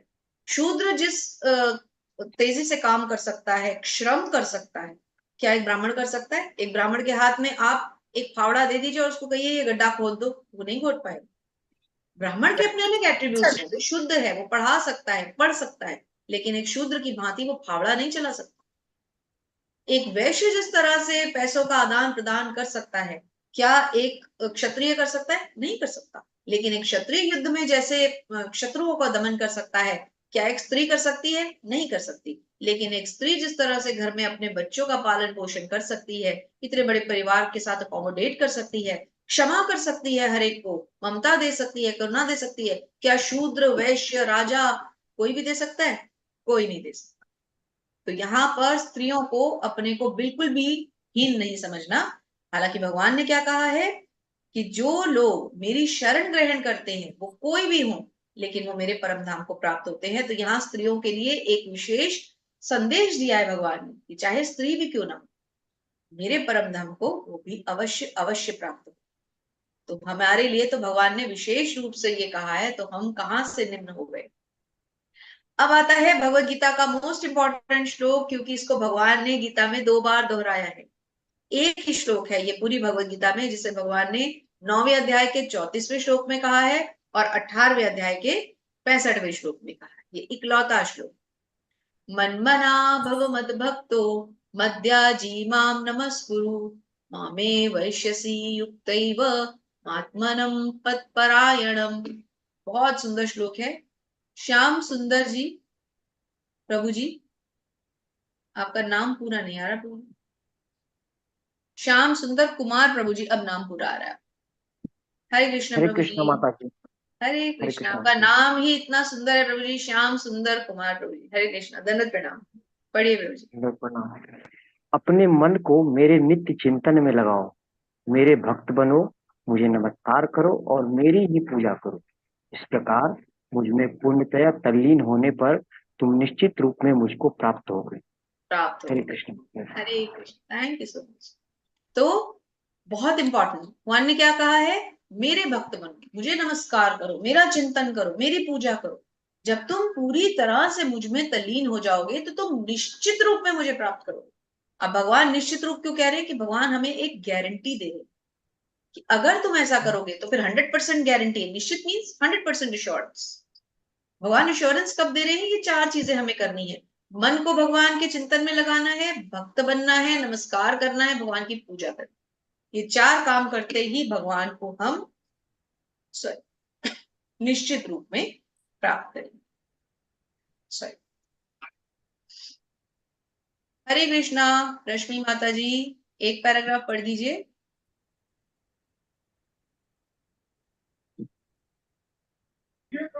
हरे कृष्णा माता जी। हरे कृष्ण। इस श्लोक से स्पष्ट है कि इस भौतिक जगत से छुटकारा पाने का एकमात्र साधन कृष्ण भावनामृत है, लेकिन कृष्ण तत्व को ना जानने के कारण भाष्यकार कृष्ण को छिपाते हैं और उनको उनके मन या शरीर से पृथक बताते हैं। यद्यपि यह कृष्ण तत्व के प्रति निरी अज्ञानता है, किंतु कुछ लोग जनता को भ्रमित करके धन कमाते हैं। अतः मनुष्य को कृष्ण के आदि रूप में मन को स्थिर करना चाहिए। उसे अपने मन में यह दृढ़ विश्वास करके पूजा करने में प्रवृत्त होना चाहिए कि कृष्ण ही परम है। कृष्ण की पूजा के लिए भारत में हजारों मंदिर हैं, जहाँ पर भक्ति का अभ्यास किया जाता है। जब ऐसा अभ्यास हो रहा हो तो मनुष्य को चाहिए कि कृष्ण को नमस्कार करे, उसे अर्च विग्रह के समक्ष नतमस्तक होकर मनसा वाचा कर्मणा हर प्रकार से प्रवृत्त होना चाहिए। इससे वह कृष्ण भाव से पूर्णतया तल्लीन हो सकेगा, इससे वह कृष्ण लोक को जा सकेगा। उसे चाहिए कि कपटी भविष्यकारों के बहकावे में ना आए, उसे श्रवण, कीर्तन आदि नवद्या भक्ति में प्रवृत्त होना चाहिए। शुद्ध भक्ति मानव समाज की चरम उपलब्धि है। हरे कृष्णा माता जी। Hare Krishna, thank you so much. तो प्रभुपाद ने यहाँ पर क्या हमें आदेश दिए हैं, क्या उपदेश दिया है कि भौतिक जुगत से छुटकारा पाने का एकमात्र साधन, अगर हम इस लाइन को अच्छे से पढ़ लें और अपने मन में बिठा लें, क्या है? कृष्ण भावना। अब जो हम कर रहे हैं, कृष्णा कॉन्शियसनेस में आने के बाद अब हमें डर नहीं लगना चाहिए, क्योंकि भौतिक जगत से अब हम छुटकारा पा सकते। लेकिन कृष्ण तत्व को न जानने के कारण भाष्यकार कृष्ण को छिपाते हैं, उनके मन और शरीर से पृथक बताते। तो हमें ऐसे भाष्यकारों के पीछे नहीं भागना। हमें किन से सुननी है भगवत गीता, हमें किन से श्रीमद् भागवतम का श्रवण करना है? जो कि हमारी परंपरा से आते हैं, हमारे आचार्य लोग हैं, हमारे गुरु हैं, गुरुओं के शिष्य हैं, शिष्यों के शिष्य हैं, गुरुओं के भक्त हैं, भक्तों के शिष्य हैं, गुरुओं के शिष्य हैं, शिष्यों के भक्त हैं, भक्तों के भक्त हैं, शिष्यों के शिष्य हैं। हमें केवल और केवल उनसे समझना है जो परंपरा में है, चाहे वो गुरु हैं, चाहे वो भक्त हैं, चाहे वो शिष्य हैं। हमें उन्हीं से सुनना समझना है। और अभी हम वही कर रहे हैं, क्योंकि हम अपने गुरुदेव श्रील प्रभुपाद के वचनों को पढ़ रहे हैं, हम उनकी वाणी को पढ़ रहे हैं। भगवान के साथ साथ हम अपने गुरुदेव की भी सेवा कर रहे हैं, क्योंकि प्रभुपाद ने कहा था कि मैं अपनी पुस्तकों में हमेशा जीवित रहूंगा और मुझे प्रसन्न करना है तो मेरी पुस्तकें पढ़ो। तो हमें भी प्रभुपाद के इस वचन को सार्थक करना है। और इस स्लाइड पे हर बारी की तरह हमें एनालिसिस दिया गया है कि पहले 10 श्लोकों में भगवान जो है वो हमें इस गुह्य ज्ञान को समझा रहे हैं। फिर 11 से 25 में भगवान बता रहे हैं कि उन तक पहुंचने के तरीके क्या हैं। और फिर 26 से 34 में भगवान उनकी शुद्ध भक्ति, उनकी प्रेममयी भक्ति सेवा के बारे में बता रहे हैं, जैसे कि भोग कैसे लगाना है, भगवान को प्राप्त कैसे करना है। भगवान ने क्या कहा है? मेरी भक्ति करो, मुझे नमस्कार करो, निरंतर मेरी पूजा करो, तो फिर मैं तुम्हें निश्चय ही प्राप्त हो जाऊं। हमारा आज का अध्याय खत्म होता है। Thank you so much.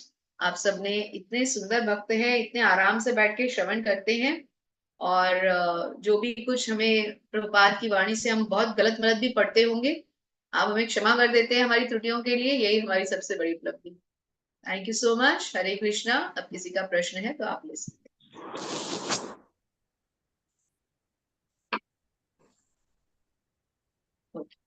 मुस्कान माता जी, हैंड रेज किया हुआ है आपने।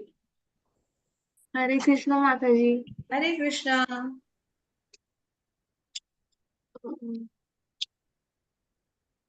पूछिए माता जी, कोई प्रश्न है? माता जी, जैसे हम लोग पूजा पाठ करते हैं और माला जप करते हैं, तो कौन सी उंगली से, कौन सी उंगली नहीं लगानी चाहिए? हाँ, ये जो आपकी तर्जनी होती है ना, इंडेक्स फिंगर, हाँ हाँ माता जी, इसको नहीं लगाना। ओके। हरे कृष्णा माता जी। हरे कृष्ण। सीमा माता जी, हरे कृष्णा। हरे कृष्णा माता जी। हरे कृष्ण। माता जी, आज चैप्टर में एक वर्ड यूज हुआ था, आपने बताया पदार्थ। तो माता जी, पदार्थ क्या भोक्ता मतलब सॉरी ऑब्जेक्ट को बोला जाता है, या पदार्थ का किस से रिलेट कर रहा है ये शब्द? भगवान से? मैटर। पदार्थ मीन्स मैटर, आध्यात्मिक, भौतिक, सॉरी भौतिक, जो आध्यात्मिक नहीं है, विच इज नॉन स्पिरिचुअल। दो ही चीजें हैं, पदार्थ और आध्यात्मिक, भौतिक और आध्यात्मिक। तो पदार्थ हो गया, भगवान ने क्या कहा है? सांख्य योग क्या कहता है? पदार्थ से विरक्त होना है। भक्ति योग क्या कहता है? भगवान से आसक्त होना है। दोनों चीजें एक ही हैं, लेकिन फिर भी दोनों में एक होते हुए भी अंतर है।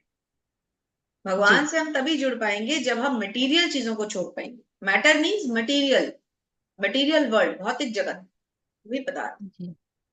और एक माता जी भोक्ता बोला था, तो भोक्ता में जैसे भोक्ताराम करके एक आता है श्लोक का, तो उसके अंदर तब साम सर्वलोक महेश्वरम 5.29। जी माता जी, तो इसमें भोक्ता भगवान को बोला गया है, हर चैप्टर में भगवान को ही भोक्ता बोला जाता है। तो भोक्ता मतलब क्या? जो भोग करता है, जैसे हम सब भोग रहे हैं, हम बद्ध जीव सब संसार में भोगने आए हैं दुख और सुख।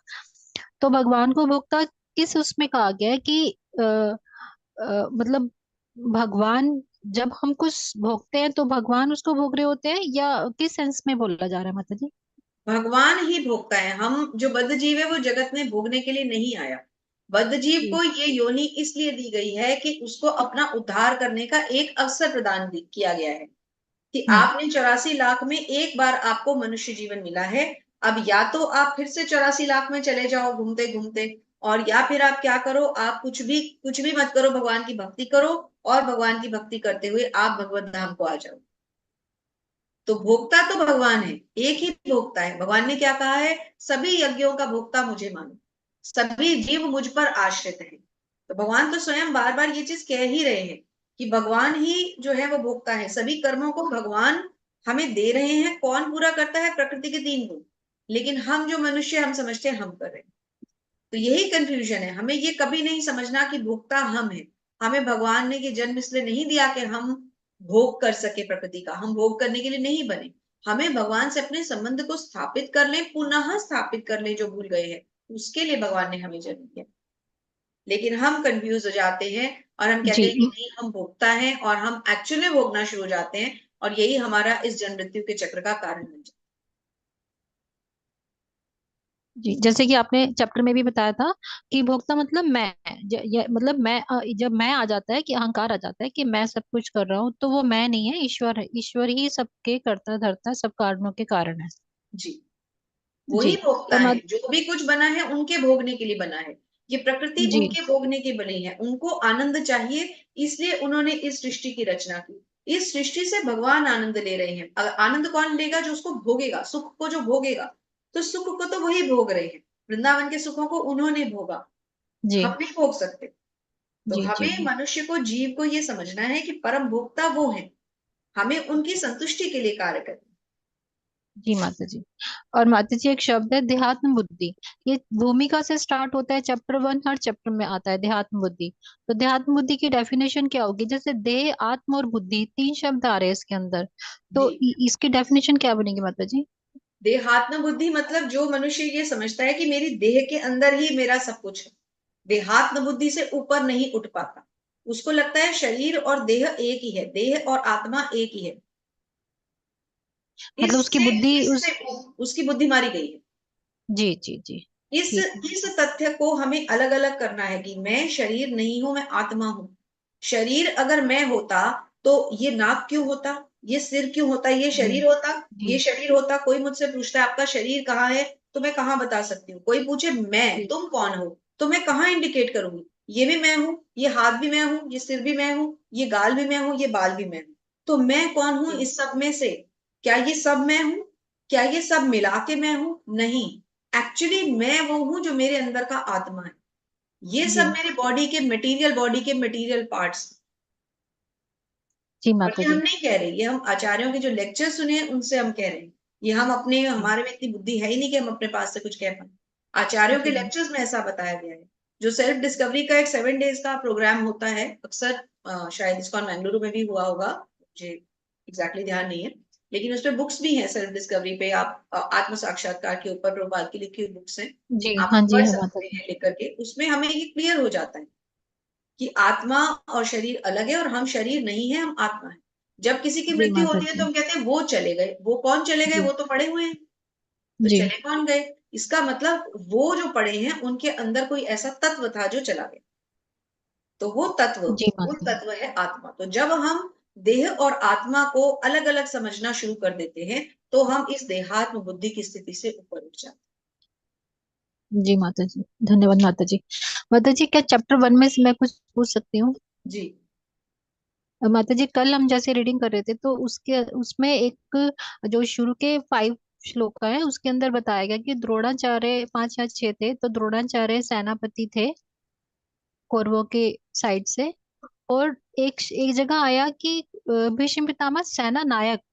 तो माता जी सेना नायक और सेनापति में क्या अंतर हुआ?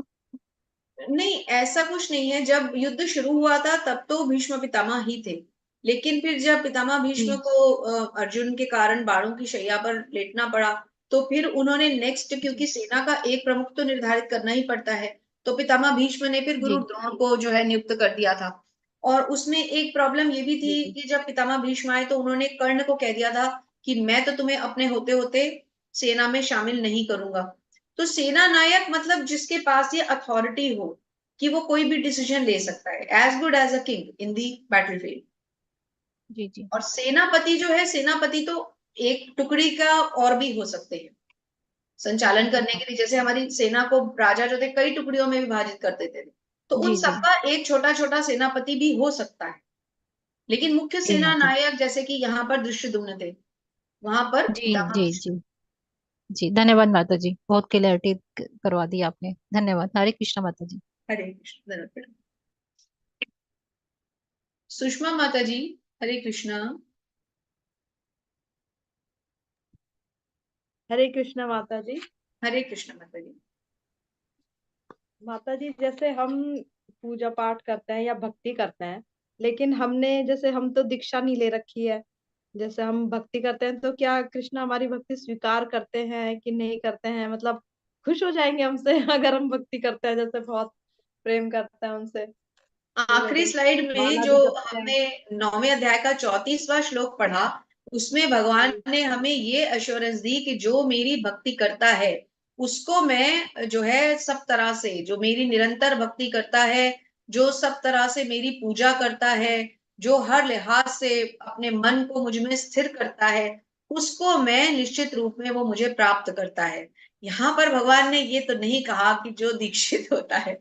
इसका मतलब हम सब बिल्कुल एकदम बिंदास रहेंगे, भगवान की भक्ति करते रहेंगे तो भगवान को प्राप्त करेंगे। नहीं, सब आजकल सब कहते हैं ना कि दीक्षा लीजिए, दीक्षा लो तभी हाँ भगवान माता मिलेंगे, जी, नहीं तो मिलेंगे। बिल्कुल। तो इसका मुझे समझ सेकंड में नहीं पार्ट आता ये है कि कि ये सब एक लेवल तक ही हो पाएगा, क्योंकि हमें चलना कहाँ है, हमें गुरु के निर्देशन में चलना है। अभी तो हम नव जिज्ञासु हैं। जैसे कि हम एक स्कूल में एडमिशन लेता है, हमारा बच्चा है, अब वो हाँ स्कूल में जी, एडमिशन लेगा तो शुरू शुरू में तो हमें लगेगा कि चलो अभी तो नया नया स्कूल गया है, अभी कोई हाँ बात हाँ नहीं, एग्जाम का दिन है, छुट्टी भी करा लेंगे, हम थोड़े से रूल्स रेगुलेशंस तोड़ते हैं। हाँ लेकिन हाँ फिर जब वो 12th में आ जाता है, फिर हम क्यों स्ट्रिक्ट हो जाते हैं? क्योंकि हमें पता होता है कि नहीं, अब इसको एक दिशा मिलनी चाहिए, अब इसका हाँ करियर सेट होने का टाइम है, अब 12th में इसको भाई ट्यूशन रख दो, अब इसको इसके पढ़ने पे जोर दो, अब सॉरी अब इसके पढ़ने पे जोर दो। अब क्या करो, अब घर के टीवी वीसीआर और ये सब चीजें, एंटरटेनमेंट सोर्सेज बंद कर दो। क्यों? क्योंकि अब इसका 12th आ गया है। तो हम भी हाँ उसी स्थिति में खड़े हुए हैं। अभी तक हम क्या है ना, हम स्कूल के छोटे छोटे बच्चों की तरह खूब हुड़दंगबाजी कर रहे थे, लेकिन अब हम थोड़े से परिपक्व होने जा रहे हैं। भगवत गीता जब 18 दिन की हम पढ़ लेते हैं, हमें ज्ञान हो जाता है भगवान ने क्या कहा है। भगवान ने हाँ हमसे क्या बोला? तद्विधि प्रणिपातेन परिप्रश्नेन सेवया हाँ उपदेक्षन्ति ते ज्ञानम ज्ञानेन तत्त्वदर्शिना। अर्थात तुम गुरु के पास जाकर उससे विनीत भाव से प्रश्न पूछो। कौन से? आध्यात्मिक प्रश्न। वो तुम्हें उत्तर देंगे, क्योंकि गुरु ने सत्य का दर्शन किया है। तो हम किससे प्रश्न पूछेंगे अगर गुरु जीवन में नहीं आएंगे तो?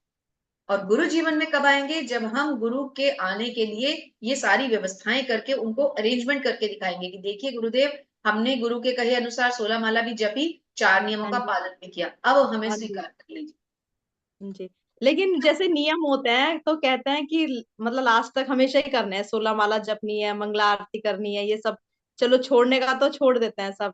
लेकिन जैसे आगे आगे एज होती है, नहीं, आदमी की तबीयत खराब हो जाती है, बुढ़े हो जाते हैं, तब कैसे करेंगे वो सब चीजें? तब भक्ति ज्यादा प्रगाढ़ हो जाती है।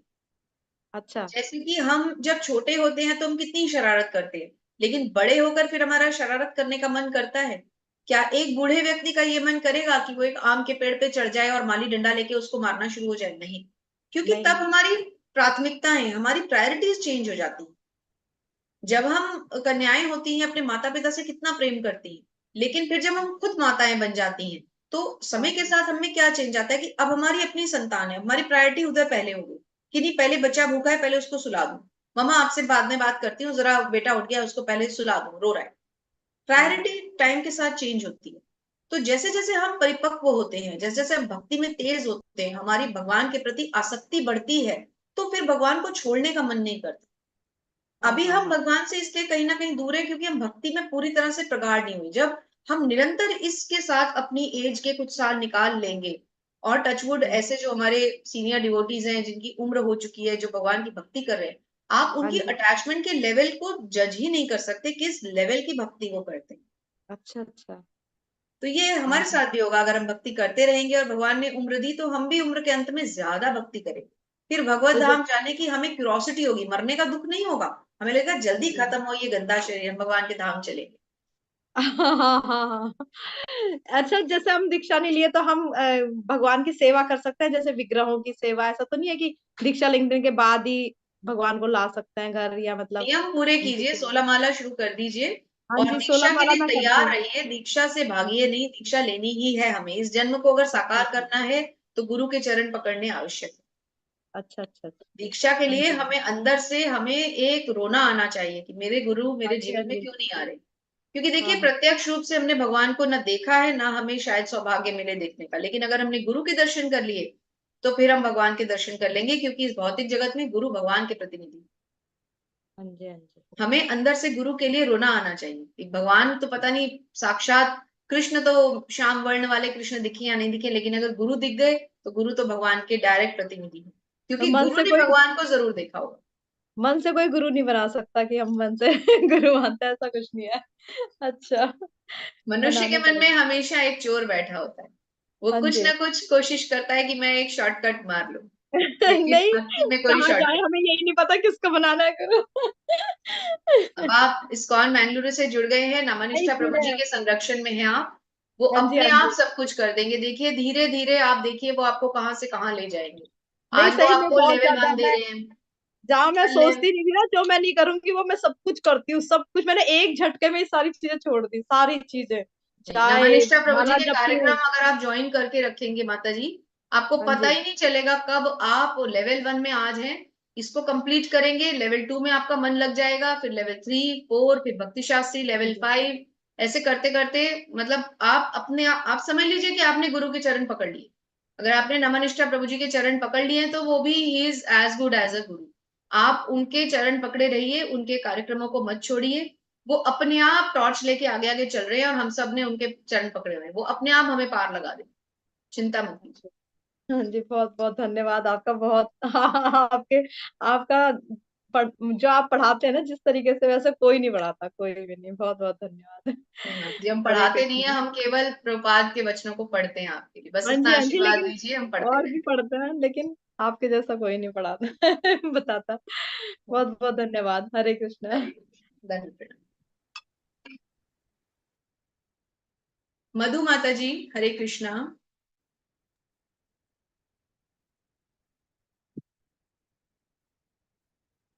हरे कृष्णा मधु माता जी।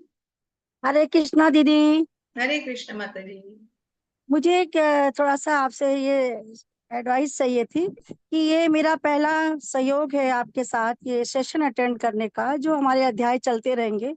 जब ये अध्याय समाप्त हो जाएंगे तो इसके बाद की क्या प्रक्रिया है, क्या सिस्टम है आगे के लिए, क्या कैसे मतलब विधि है इसकी आगे की पढ़ाई के लिए, जो सेशन जो कंटिन्यूएशन है उसको क्या करना है, कैसे करते हैं आगे के तो लिए? आपको हमारे नीरज प्रभु जी और जो अमित नेगी प्रभु जी हैं वो उसमें पारंगत हैं, वो आपको नेक्स्ट प्रोग्राम्स की जानकारी देंगे माता जी।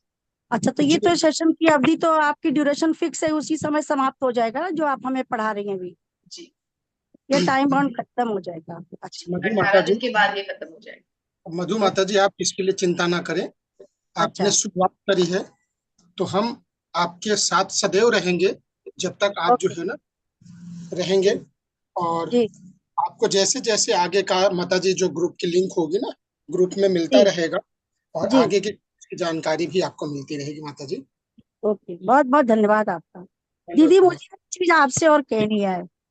अभी जो बहन जी ने जो आपसे समस्या पूछी थी ना, प्रश्न कि दीक्षा लेना चाहिए या हमारी पूजा बराबर हो रही है कि नहीं कृष्ण के बिना दीक्षा गुरु से लिए हुए, दीदी उनको ये बताना है मुझे कि हमारे मुंबई में आज कुछ वर्षों पहले ये बहुत ही प्रैक्टिकल और सत्य घटना है जो मैं आपके सामने शेयर करना चाहती हूँ कि ये भी एक जिंदगी का नक्शा बदल देने वाली है।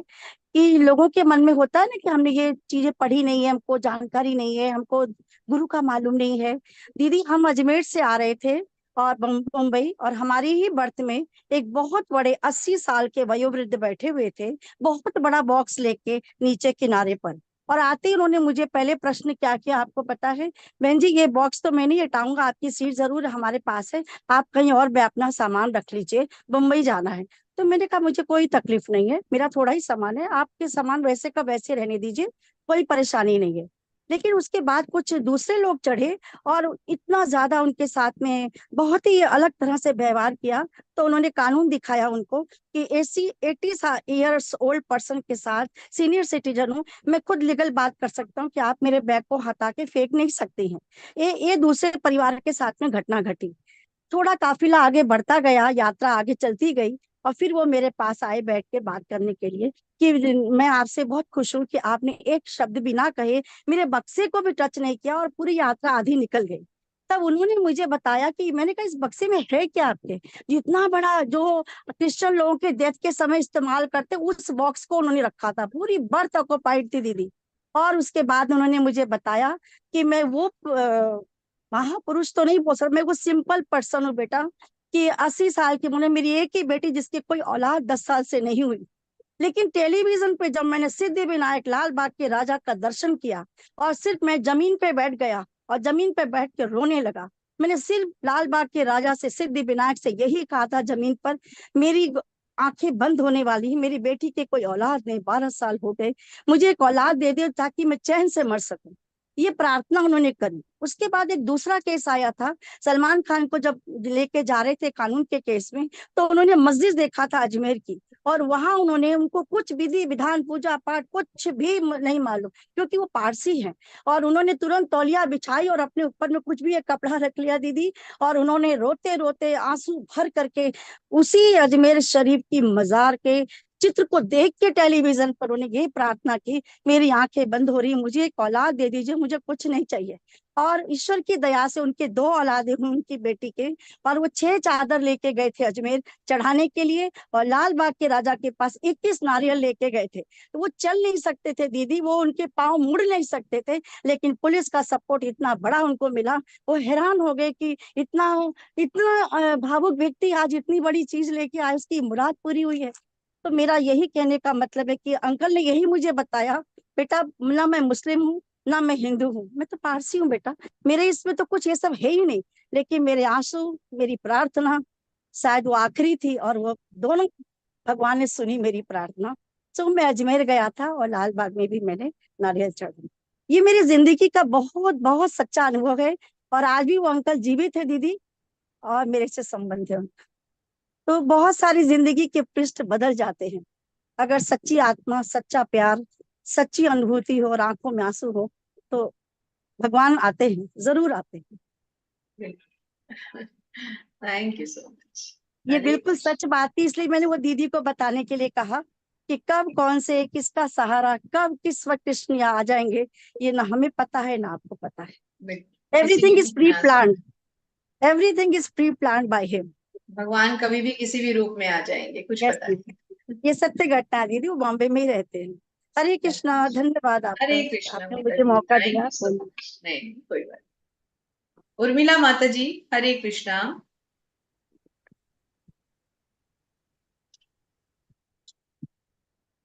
उर्मिला माता जी, बोलिए माता जी।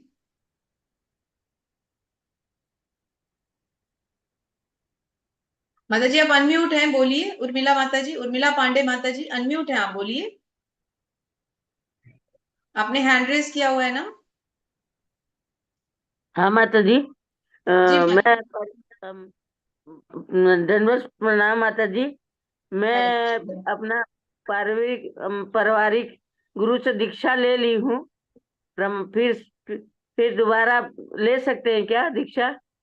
जी जी बिल्कुल, परंपरा से ही दीक्षा जो है उसको सही दीक्षा मानना है। तो आप इस पाठ्यक्रम से जुड़े रहिए, कुछ समय बाद हाँ जी, दीक्षा की सूचनाएं भी आपको एडमिन्स के द्वारा, ग्रुप के द्वारा मिलती रहेंगी। धन्यवाद माता जी। Hare Krishna. So thank you so much, आप सबने इतना लंबा साथ दिया। आपके संग के लिए आप सबका बहुत बहुत धन्यवाद, और हमसे जो त्रुटियां होती हैं उसके लिए आप हर बार की तरह हमें क्षमा कर दीजिए। अपना संग दिए रखें ताकि हम आपके साथ और अभी जो बाकी के 9 दिन हैं उसमें अच्छी तरह जुड़े रहें, भगवान की वाणी आप तक गुरु के माध्यम से आप तक पहुंचाते रहें। वाञ्छाकल्पतरुभ्यश्च कृपा सिन्धुभ्य एव च पतितानां पावनेभ्यो वैष्णवेभ्यो नमो नमः।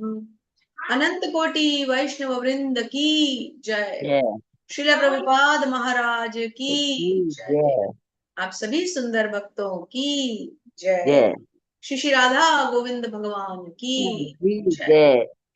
हरे कृष्णा, धन्यवाद, हरे प्रणाम सभी कृष्णा को। हरे कृष्णा हरे हरे कृष्णा, कृष्णा हरे कृष्णा।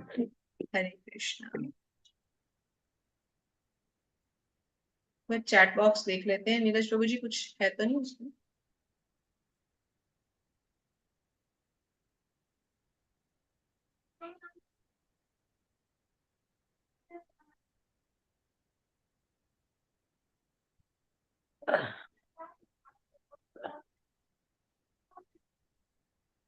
वंदना माजपाई माता जी ने लास्ट स्लाइड देखने के लिए कहा था, तो मेरे ख्याल अगर माता जी आप इसमें हैं तो आपको प्रभु जी पीपीटी भेजेंगे, आप उसमें देख सकते हैं। Thank you Prabhu ji, thank you everyone. तो एंड करते हैं दंडवत क्लास को। प्रणाम माता जी, दंडवत प्रणाम। हरे राम कृष्णा। प्रभु ji, thank you so much प्रभु जी, धन्यवाद, प्रणाम, हरे कृष्ण। मैं यही सोच रहा था कि मैं माता जी को कैसे बोलूं कि अब मेरा समय हो रहा है, लेकिन इससे पहले क्लास पूर्ण हो गया। माता जी का अंतिम प्रश्न पूर्ण हुआ। चलते हैं माता जी, अगला क्लास शुरू होने वाला है मेरा। बिल्कुल, थैंक यू, हरे कृष्ण। दंडवत प्रणाम सभी को, आपको कोटि कोटि